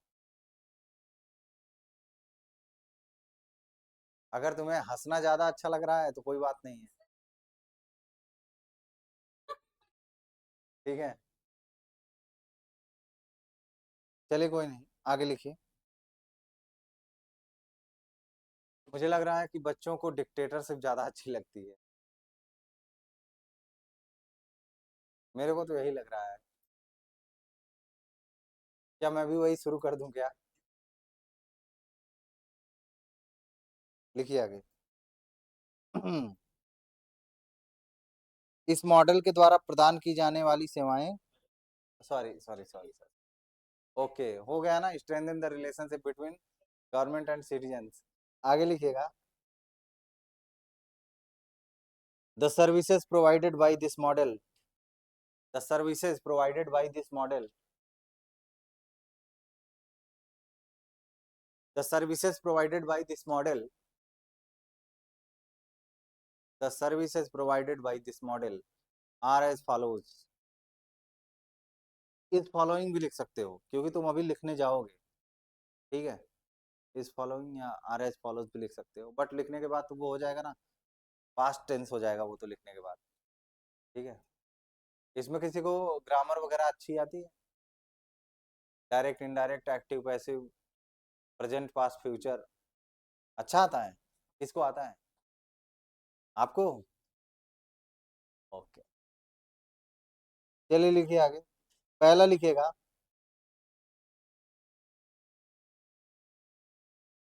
पहला लिखिए, pay bills online. Pay bills या paying bills online, paying bills online, like electricity, like electricity, paying bills online like electricity, water, electricity comma water, telephones bills, ETC, telephone bills etc.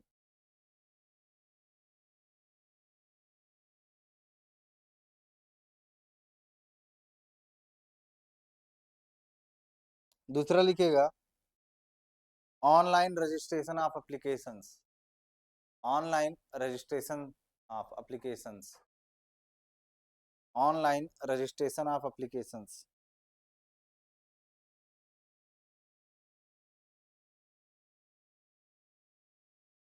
Online registration of applications. अगला लिखिएगा, online copy of land records,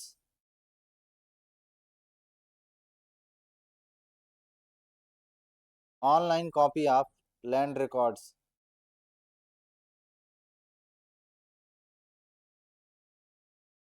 अगला लिखिएगा, online settlements of, online settlements of,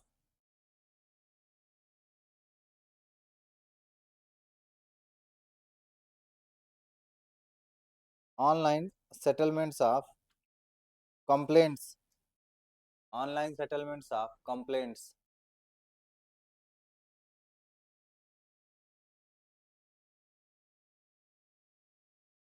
availability of, availability of, availability of any kind of online information, availability of any kind of online information, availability of any kind of online information.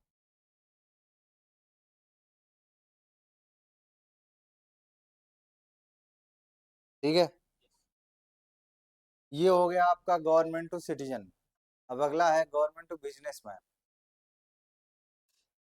ये बताओ इसमें कोई दिक्कत किसी को, किसी प्रकार की, आपको कोई समस्या नहीं है? सभी लोगों को समझ में आ गया ना? कोई ऐसा क्लास में है जिसको ना समझ आया हो? आपको समझ आया? दीपिका जी आपको? सरकार से सरकार तक, एजेंसियों के मध्य में, जैसे सरकार के और सरकार के बीच में जानकारियों को, इंफॉर्मेशन को एक दूसरे से साझा किया जाता है, क्यों?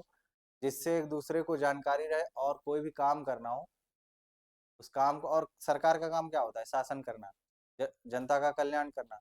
तो जिससे जनता के कल्याण की और बेहतरी हो सकता है, फॉर द बेटरमेंट्स ऑफ सिटीजन्स, ठीक है?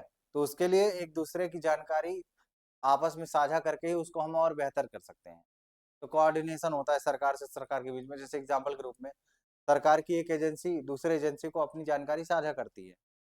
जैसे ईडी है, इन्फोर्समेंट डायरेक्टरेट जो है, वो सीबीआई को अपनी जानकारी साझा करती है, या सीबीआई कोई खोजबीन करती है तो वो अपनी जानकारी ईडी को साझा करती है, जिससे ईडी अपने काम को और आगे बढ़ा सकते हैं। ईडी का काम क्या होता है?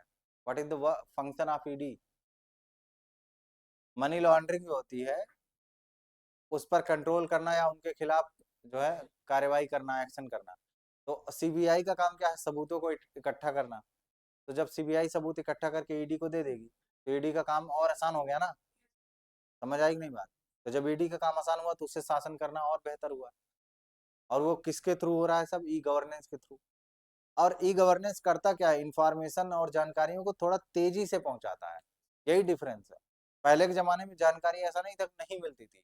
पहले के जमाने में जो जानकारी होती थी वो थोड़ा जल्दी नहीं जाती थी। लेकिन अभी क्या है? ई गवर्नेंस में क्या हो रहा है? जानकारी जल्दी जा रही है, rapidly sharing the information between government to government, agency to agency, ठीक है? या ऐसा कह सकते हो कि गवर्नमेंट टू सिटीजन भी जानकारी। जैसे अगर आज ही कोई फॉर्म निकला हो, आज ही 10 मिनट के अंदर आपको पता लग जाएगा कि कोई नया फॉर्म आ गया है। पहले ऐसा नहीं होता था। पहले सरकार कोई निकालती थी तो अगले दिन के अखबार में वो छपता था। समझ आ रही बात? लेकिन जब से टीवी न्यूज हुआ तब से सीधे टीवी न्यूज पे आ गया कि सरकार ने ये भर्ती निकाली। समझ आ गई बात? तो किस तरीके से ई गवर्नेंस ने शासन को और बेहतर किया है और ज्यादा बेटरमेंट किया है, वो समझना होगा आपको। ये हमेशा, कि आखिर हम इसको क्यों पढ़ रहे हैं, इससे सरकार को क्या या जनता को क्या फायदा होगा ई गवर्नेंस से, ये भी पता होना चाहिए। कि ये जो चीजें मैं आपको बता रहा हूँ, इन सब चीजों से आखिर कौन सा इफेक्ट पड़ेगा सरकार पे। काम तेजी से होगा। काम तेजी से होगा तो सरकार की जो दक्षता है, जो प्रभावशीलता है, वो और बढ़ेगी। सरकार की जो पारदर्शिता है, जवाबदेहिता है, वो और बढ़ेगी। क्यों? क्योंकि सरकार और नागरिक के बीच में जो गैप है, जो कम्युनिकेशन गैप है, वो कम होता चला जाएगा। और जब दूरी कम होती है तो पारदर्शिता जो है ज्यादा हो जाती है। जैसे कोई चीज हमारे नजदीक आती है तो हमको ज्यादा साफ दिखाई पड़ती है, दूर रहती है तो थोड़ा कम साफ दिखाई पड़ती है। तो दूर रहेंगे तो पारदर्शिता कम होगी, नजदीक आएंगे तो पारदर्शिता ज्यादा होगी। वो हर रिलेशन में वही होता है। ठीक है? इतनी बात समझ में आ गई ना? चलिए, तो अगला हमको पढ़ना है गवर्नमेंट टू बिजनेस। अब इसमें क्या होता है गवर्नमेंट टू बिजनेस में? आखिर बिजनेसमैन को सरकार क्या क्या करती है या क्या फायदा पहुंचाती है, क्या क्या करती है उनके साथ?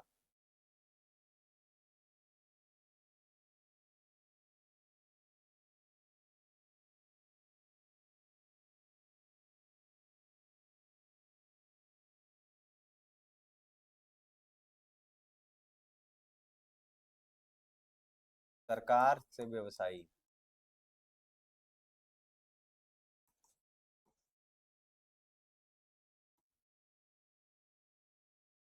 तो अगर आप नया व्यवसाय खोलते हैं तो क्या करना पड़ेगा आपको? मान लो किसी चीज का नया व्यवसाय आपने खोला, तो पेटेंट वगैरह करवाना पड़ेगा कि नहीं? रजिस्ट्रेशन करवाना पड़ेगा। तो ऐसे आप कह सकते हैं कि रजिस्ट्रेशन भी होगा, तो आप अक्सर ऑनलाइन रजिस्ट्रेशन ही होता है। ठीक है? अब अगर वो बिजनेस चलने लगा अच्छे से तो टैक्स लिया जाएगा कि नहीं?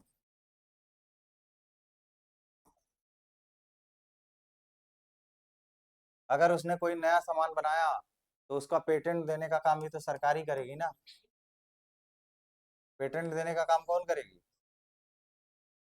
समझ आई बात?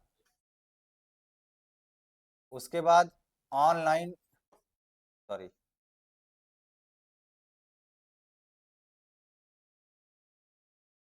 जो फाइन वगैरह होती है, जुर्माना जिसको बोलते हैं, या दंड, ऑनलाइन ही भरा जाएगा। होगा कि नहीं? भाई जो जुर्माना किसी कंपनी या किसी बिजनेसमैन पे लगेगा, तो जुर्माना कैसे भरेगा? ऑनलाइन ही भरेगा। अब ये भी हो सकता है कि उसको समस्या हो किसी सरकार के कानून से या किसी सरकार की सिस्टम से, कि कोई काम वो अपना ढंग से नहीं कर पा रहा है, तो उसके लिए शिकायतों का समाधान भी तो होगा। शिकायत या फिर असंतुष्टि, शिकायत या असंतुष्टि उसको एक्सप्रेस करना है उसको, तो किसी भी माध्यम से उसको एक्सप्रेस कर सकता है, सरकार के सामने, सरकार के समक्ष उसको बोलेगा। तो ये सारी चीजें गवर्नमेंट टू बिजनेस से रिलेटेड है।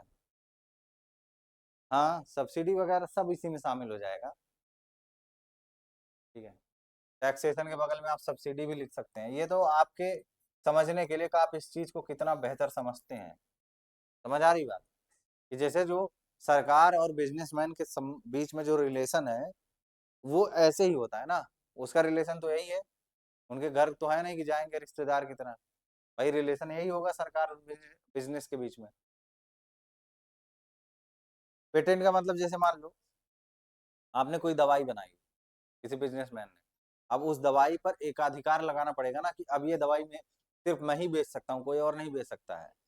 उसी को बोलते हैं पेटेंट। जैसे कॉपीराइट होता है। समझ आई?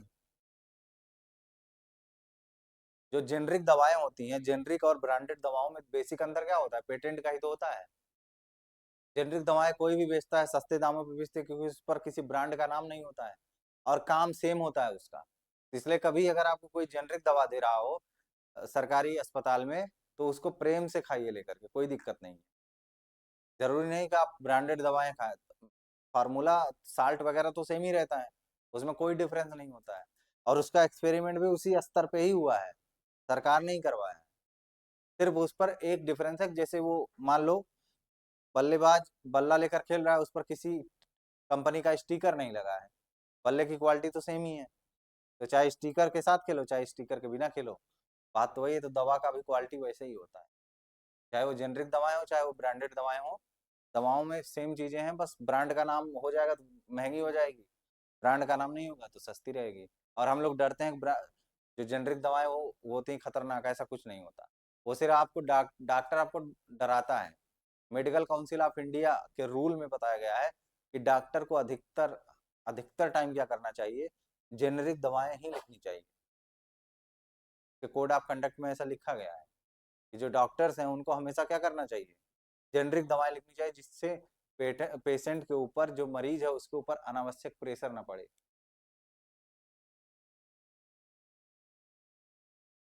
बात समझ आई कि नहीं? ये चीज देखो, इसको एक एक चीज समझ लो। यहाँ ऑनलाइन रजिस्ट्रेशन का मतलब क्या हुआ, कि कैसे किसी कंपनी को आप रजिस्टर कर रहे हैं ऑनलाइन। ठीक है। टैक्सेशन मतलब जो कंपनी आपका पैसा कमा रही है उस पर सरकार कुछ टैक्स लगाती है, ये होता है, कुछ टैक्स लगाती है।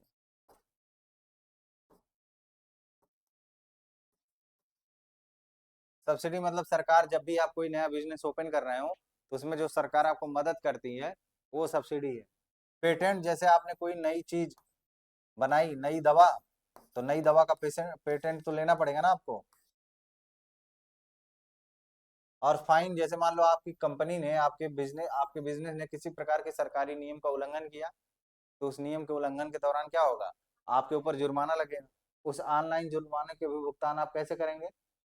ई गवर्नेंस के थ्रू ऑनलाइन करेंगे।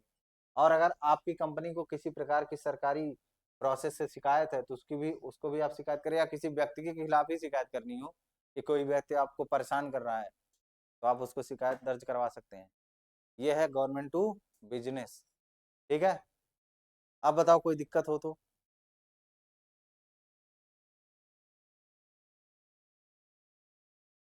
इतनी बात समझ में आ गई ना? अब लिख लीजिए। हिंदी वालों का तो हो गया होगा। अच्छा, अभी नहीं हुआ है। बहुत शॉर्ट टर्म मेमोरी है मेरी। ठीक है। और बहुत अच्छी बात है ये। ज्यादा चीजें याद नहीं रहनी चाहिए, नहीं तो वो दिमाग को भ्रष्ट कर देती हैं। चीजें काम की ही याद हो तो ज्यादा बेहतर है। लिखिए। उम्मीद है, ईश्वर से मैं प्रार्थना करूंगा कि आप लोगों की मेमोरी अच्छी हो, जिससे आपको भविष्य में और फायदा हो सके। चलिए, लिखिएगा। इस मॉडल के माध्यम से,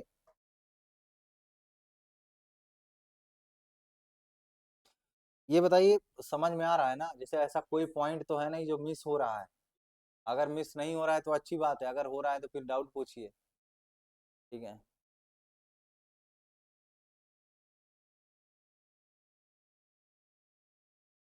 लिखिएगा। इसके माध्यम से, और इस मॉडल के माध्यम से निजी क्षेत्र तथा सरकार के बीच संबंधों में मजबूती आती है। हर चीज से संबंधों में मजबूती ही आएगी। ठीक है। उसको कभी ऐसा तो कहेंगे नहीं कि संबंधों में कमजोरी आती है। कमजोरी आनी भी नहीं चाहिए। अगर इस चीज से संबंधों में कमजोरी आ रही है तो फिर कोई फायदा क्या है इसका? For the betterment of relations between government to businessman, वो उसमें क्या होना चाहिए? और बेटर होना चाहिए। अब जैसे एग्जाम्पल के रूप में, ये रूल रेगुलेशन हुआ, ये जितना बेहतर होगा, जितना उनके लिए फ्रेंडली माहौल होगा, उतना बढ़िया बिजनेस ग्रो करेगा। अब जैसे टैक्स ही हुआ, तो टैक्स बहुत ज्यादा ना लगाया जाए। टैक्स क्या होना चाहिए? लिमिट में होना चाहिए। अमेरिका के राष्ट्रपति ने कैसे भारत की शिकायत करी? तो कोरोना के दौरान क्या हुआ था? नहीं नहीं, कोरोना के दौरान नहीं। कुछ तो ऐसा था जो, आ, हाँ याद आया मुझे।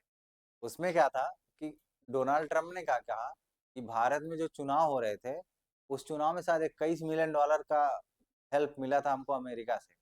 तो वो उस हेल्प को बात करते हुए जो है, डोनाल्ड ट्रम्प कह रहे थे कि क्या जरूरत थी भारत को इसकी मदद करने की। उसके टर्नआउट को बढ़ाना था। टर्नआउट मतलब जो वोटर्स होते हैं उनकी संख्या को, उनके परसेंटेज को और बढ़ाना, ये होता है वोटर टर्नआउट। तो वोटर टर्नआउट को बढ़ाने के लिए मदद की थी अमेरिका ने कि और भी अवसंरचनात्मक डेवलपमेंट आप करिए अपने देश में, जिससे कि आप वोटर टर्नआउट और बढ़ा सके, मतलब वोटर का जो शेयर है वो और बढ़ा सके। तो अमेरिका ने कहा कहा कि क्या फायदा है? अगर आप भारत को देखें तो भारत में टैक्स दुनिया भर में सबसे ज्यादा लिया जाता है। वहां पे खुद ही इतना टैक्स मिल रहा है, इतना पैसा मिल रहा है, इतना ज्यादा पैसा है भारत के पास, उसको मदद क्यों कर रहे हैं? तो वो उसके बाद कहता है कि I respect India and I respect mister Narendra Modi, but why are we doing it? We don't know the rational behind the help of America to increase the voter turnout in India. There is no meaning of this kind of aid. ठीक है, add मतलब होता है सहायता। ठीक है। तो वो अमेरिका इस समय क्या कर रहा है? अमेरिका एक पॉलिसी फॉलो कर रहा है। अमेरिका इस समय क्या कर रहा है? अमेरिका दुनिया भर में जहां जहां मदद प्रदान कर रहा है, सारी चीजों को वो खींच रहा है वापस। और आप ये भी बोल सकते हैं कि इस समय अमेरिका ये भी कर रहा है कि तेल शोधन ज्यादा से ज्यादा कर रहा है, कि दुनिया भर में रिफाइनरीज लगा रहा है कि हम अधिक से अधिक और ज्यादा गैसेस पैदा करेंगे और अधिक से अधिक जो है ऊर्जा पैदा करेंगे। हालांकि इससे दुनिया भर में बहुत नुकसान भी हो रहा है, ऐसा नहीं नुकसान नहीं है। इन्वायरमेंटली बहुत क्राइसिस आने वाली है अगर ऐसा ही चलता रहा तो। ठीक है। तो इसमें डोनाल्ड ट्रंप यही कह के चुनाव भी जीते थे कि दुनिया भर में जो बेफजूल का खर्चा अमेरिका कर रहा है, उस बेफजूल के खर्चे को कम करवाना है। और उसी दम पर जीत कर आए हुए हैं। समझ आई बात? तो इस समय अपने डोनाल्ड ट्रंप साहब जो हैं, वो अलग ही घोड़े पे सवार है। उनका अलग ही मामला चल रहा है। अब पता नहीं कौन सा भूत पकड़ लिया उनको कि दुनिया भर से जितनी मदद वो दे रहे हैं, सब सबको खींच रहे हैं वापस। अब उतने से अमेरिका क्या ही कर लेगा? ठीक है। थोड़ा आईआर तो पढ़ चुके हैं आप कुछ लोग, तो थोड़ा सा न्यूज वगैरह पढ़ा करिए। मुझे बड़ा अच्छा लगता है जब, मुझे बड़ा अच्छा लगता, मेरे प्लीजर के लिए आप अपना नुकसान मत करिए। मेरे को बड़ा अच्छा लगता है एज ए एस्पिरेंट, अगर आप लोग थोड़ा ज्यादा अवेयर हों तो थोड़ा बातचीत करने में और अच्छा लगे। जैसे कोई आए मेरे से बात करे कि सर अमेरिका में ये हो रहा है वो, तो सुनकर कैसा लगेगा, अच्छा लगेगा, वही चीज। तो इससे मेरे को भी लगेगा बच्चे जो है थोड़ा मेच्योर हैं और पढ़ने पे ध्यान दे रहे हैं।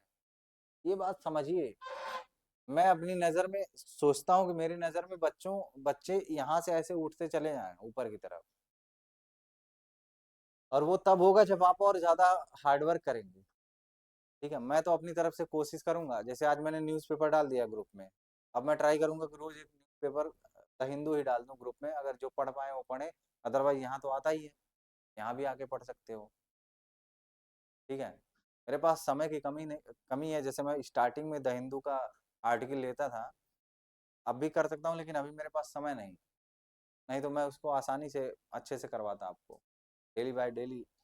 बट क्या करें, समय की कमी, थोड़ा सा धीरे धीरे करके प्रेशर भी ज़्यादा बढ़ रहा है हम लोगों के ऊपर। ठीक है, तो हमारा अधिक से अधिक जो है काम, वो आपको हेल्प करना ही है। ठीक है, लिखिए आगे। संबंधों में मजबूती आती है, वे इस मॉडल के माध्यम से निजी क्षेत्र तथा सरकार के बीच संबंधों में मजबूती आती है। वे इस मॉडल के माध्यम से वे इस मॉडल के माध्यम से निम्न प्रकार की जानकारियां साझा करते हैं। वे इस प्रकार के मॉडल से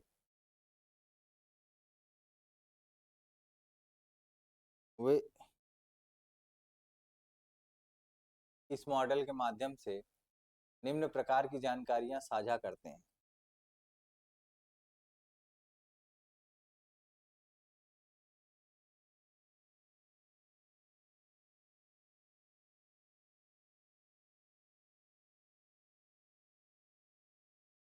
ठीक है, ऐसा कहा जाता है कि अगर किसी व्यक्ति की असली पहचान करनी हो कि वो कौन असल में वो है कैसा, तो उसके हाथ में शक्तियां दे दी जाए, पावर्स, तो पता लग जाएगा कि वो किस किस्म का व्यक्ति है। और दूसरा, मैं तो सोचता हूँ कि एक ऐसा रूम बने, ऐसा एक रूम बने, वो रूम ऐसा हो कि जो उसमें अंदर जाए उसको लगे कि नहीं, बाहर से कोई नहीं देख रहा है, एकदम पूरा सिक्योर है। और रूम ऐसा होना चाहिए कि वो पूरा एकदम ट्रांसपेरेंट हो, मतलब उसको सब लोग देख रहे हैं और एक पूरी कम्युनिटी बैठकर देख रही है। लेकिन जो व्यक्ति जा रहा है उसमें, उसको ना पता हो कि ऐसा कोई देख रहा है, तब भी आप उसकी असलियत जान जाएंगे कि वो कैसा है। क्योंकि जब आदमी अकेला होता है, मतलब कोई नहीं होता, अकेला होता है, तो एकदम असली वाला उसका रूप रहता है अकेले। ये सच्चाई है। और जब एनडीए का इंटरव्यू होता है ना, उस लेवल पे, तो उस लेवल पे आप चौबीसों घंटा आपके ऊपर निगरानी होती है कि आप क्या कर रहे हैं, क्या नहीं कर रहे हैं, हर चीज, एक एक मोमेंट कैप्चर किया जाता है। और उसके थ्रू भी ऐसा भी हो सकता है कि अगर वहां उनको लगा कि नहीं ये व्यक्ति ठीक नहीं है, वहीं से आप बाहर हो जाएंगे, मतलब फेस टू फेस वाला मामला ही नहीं आएगा। समझ आई बात? चलिए, पहला लिखिएगा।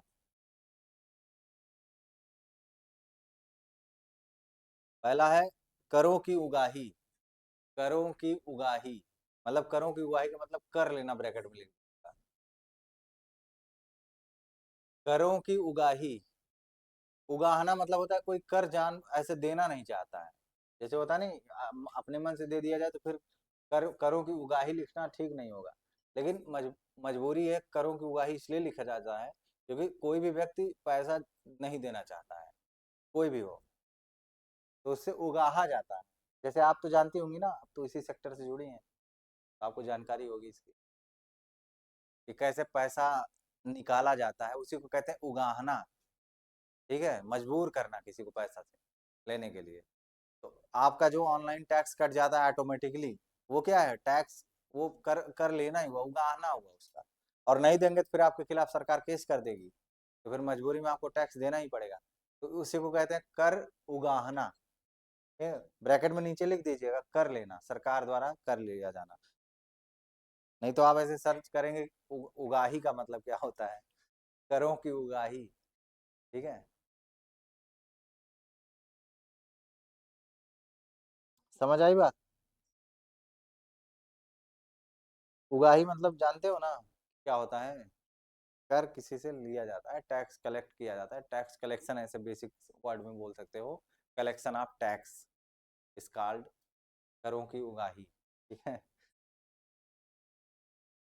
अगला लिखिएगा, पेटेंट की स्वीकृति या अस्वीकरण। पेटेंट, पेटेंट, PATENT, पेटेंट की स्वीकृति या अस्वीकरण।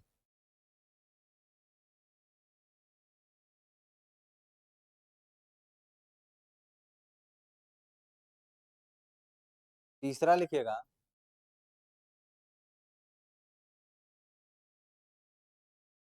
पेटेंट की स्वीकृति या अस्वीकरण। अगला लिखिएगा, सभी प्रकार के बिलों तथा अर्थदंड का भुगतान। अब आप सोचेंगे कि कंपनी वाले कौन सा बिल भरेंगे। हाँ, अब भाई कंपनी में भी तो इलेक्ट्रिसिटी होगी ना। वाटर, क्या वहां पर पानी नहीं होगा? ये भी एक कंपनी समझो। तो इस कंपनी में क्या क्या हो सकता है? इलेक्ट्रिसिटी, वाटर बिल, इंटरनेट का बिल, तो सब सारे बिल्स। हाँ बताइए क्या कह रहे हैं आप? हाँ, चलिए तो वो मैं बस ऐसे ही पूछ रहा था, मैं भी अगर आप कुछ कहना चाह रही हूँ तो मैंने ऑलरेडी पूछ लिया। चलिए आगे लिखिएगा, सभी प्रकार की जानकारियों, सभी प्रकार के बिलों तथा अर्थदंड का भुगतान। अर्थदंड मतलब फाइन, कि अगर आपने किसी रूल को वायलेट किया है, किसी रूल का उल्लंघन किया है, जैसे एग्जांपल के रूप में टाइम पे आपने बिल नहीं भरा, टाइम पे आपको किसी टैक्स का पेपर, किसी का RTI को, सॉरी ITR भरना था, इनकम टैक्स रिटर्न वगैरह, उसका कागज आपका टाइम पे नहीं भरा गया तो उसका फाइन लग जाएगा। बिजनेस में तो बड़ा ये सब कॉम्प्लेक्सिटी होती है, बहुत समझना थोड़ा मुश्किल है उसको। ठीक है। अगला लिखिएगा, सभी प्रकार की जानकारियों, सभी प्रकार की जानकारियों, सभी प्रकार की जानकारियों, नियमों तथा आंकड़ों को साझा किया जाना। सभी प्रकार की जानकारियों, नियमों, नियमों तथा आंकड़ों को साझा किया जाना, तथा आंकड़ों को साझा किया जाना। अब आंकड़ा, नियम, जानकारी का मतलब क्या है? जैसे बिजनेस, जो कंपनी है, जो कंपनी है, जो बिजनेसमैन है, वो क्या करेगा? जितने भी रूल्स हैं वो भी गवर्नमेंट के साथ शेयर करेगा। ठीक है। जितनी इंफॉर्मेशन है, वैलिड इंफॉर्मेशन जो सरकार के पास होनी चाहिए, वो शेयर होगा। और आंकड़े, डेटा शेयर करना पड़ेगा कि हमने कितना कलेक्ट किया, हमारा टर्नओवर क्या रहा, हमने फायदा कितना, उसी हिसाब से तो टैक्स वगैरह कटेगा।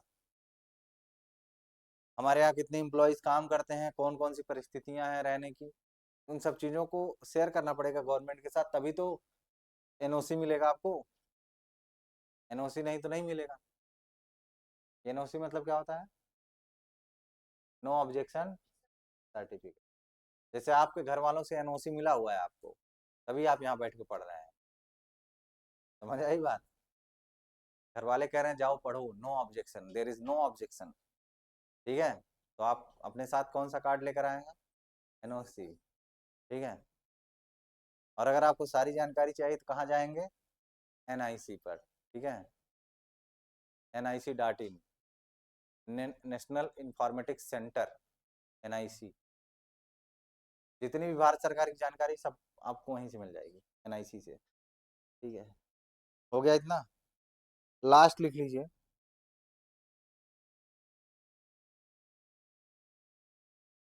शिकायतों, शिकायतों, शिकायत, शिकायतों तथा किसी प्रकार की असंतुष्टि।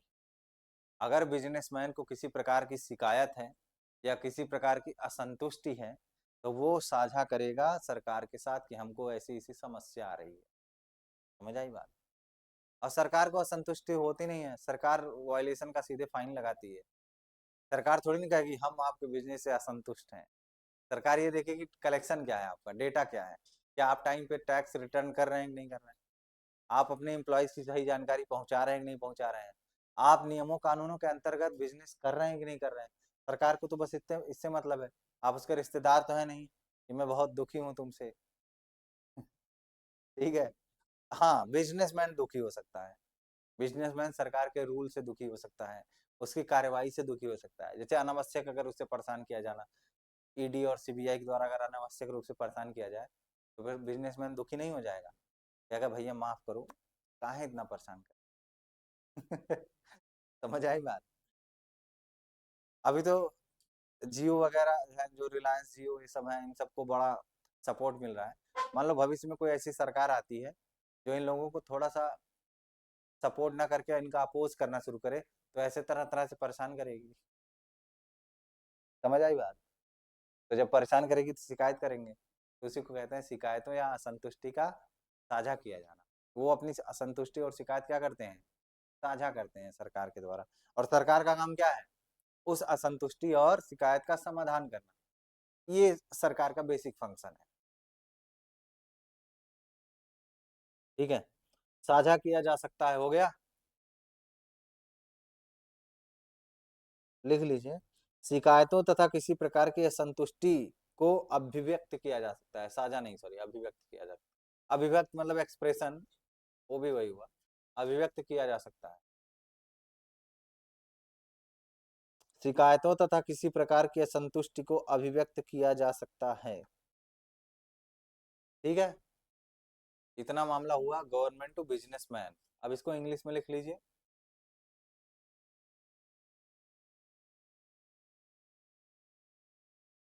लिखिए, through this model through this model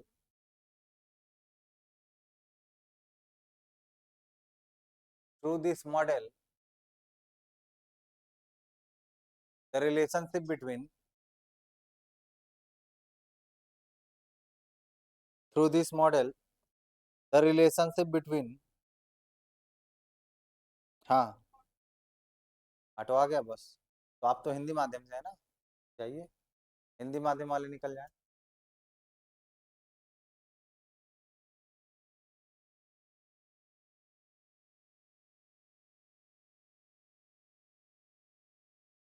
और बाकी यूट्यूब पर पढ़ा मिलेगा आपको, कोई दिक्कत नहीं।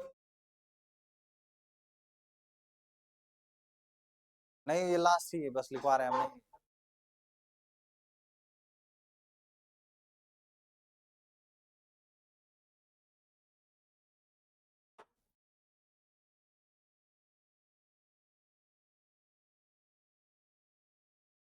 चलिए लिखिए।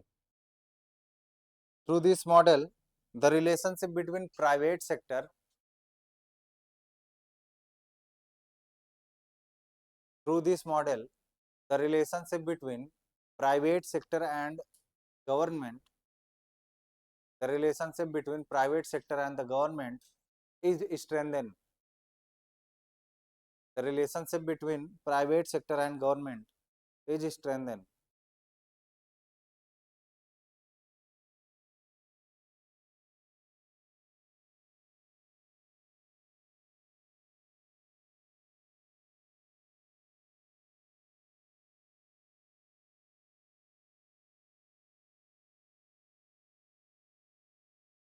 ठीक है, आगे लिखिएगा।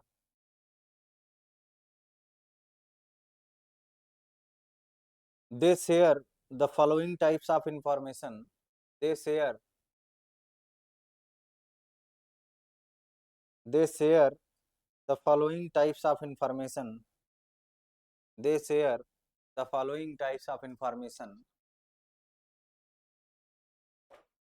They share the following types of information through this model, या थ्रू योर ई गवर्नेंस भी कह सकते हो। थ्रू दिस मॉडल ही लिखिए, through this model, through this model. ठीक है, आगे लिखिएगा। पहला लिखिए collection of taxes, collection of taxes,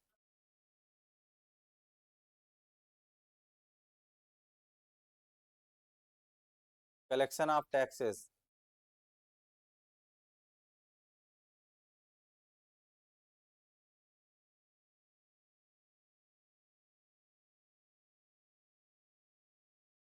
grant और ग्रांट और ग्रांट, ग्रांट मतलब किसी चीज को स्वीकार कर लेना, ग्रांट और रिजेक्शन, ग्रांट और रिजेक्शन ऑफ ए पेटेंट। अच्छा, किस परिस्थिति में पेटेंट को रिजेक्ट किया जा सकता है? हाँ, एक तो ये है पहले से कोई करा लिया हो, या वो कुछ बेसिक्स रूल रेगुलेशंस होते हैं, अगर आपका पेटेंट उसको फॉलो नहीं कर रहा, जैसे एक ऐसा नेचर जिसको पेटेंट करवा ही नहीं जा सकता। अब जैसे सूरज का पेटेंट थोड़ी ना हो पाएगा कि हम इसकी सोलर लाइट बना रहे हैं तो सिर्फ हम ही सोलर लाइट इसकी बनवा पाएंगे, या सोलर पैनल सिर्फ हमारी ही कंपनी बनाएगी और कोई नहीं, तो सूरज का थोड़ी ना पेटेंट होगा। ऐसी यूनिवर्सल चीजें, अब क्या नदी का पेटेंट हो सकता है? नहीं हो सकता है। तो हर एक चीज पेटेंट नहीं हो सकती, हर एक चीज पेटेंट नहीं हो सकती, ठीक है।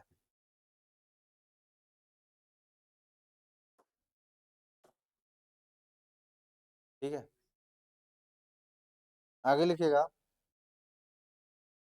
Payment of all types of bills, payment of all types of bills and fines, payment of all types of bills और fines, payment of all types of bill और फाइन्स। अगला लिखिएगा, all kinds of information,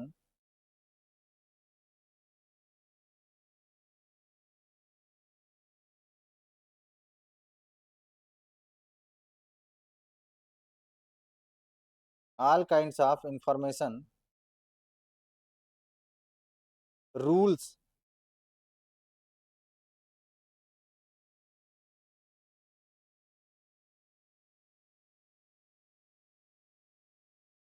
rules shared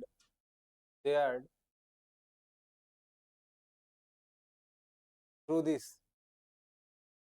अच्छा, एक चीज मैं miss कर गया, डेटा, तो ब्रैकेट में डेटा भी लिख दीजिए, ठीक है, दुखी मत होइए, डेटा भी लिख दीजिए, ठीक है।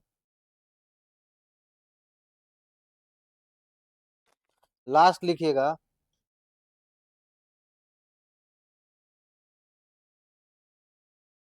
any kind of dissatisfaction, any kind of dissatisfaction, any kind of dissatisfaction, any kind of dissatisfaction and complaint, any kind of dissatisfaction and complaint can be expressed, can be expressed, any kind of dissatisfaction and complaint can be expressed। That's all for today, ठीक है। कोई और चीज समझ में ना आई हो तो बताइए, एनी डाउट? ठीक है।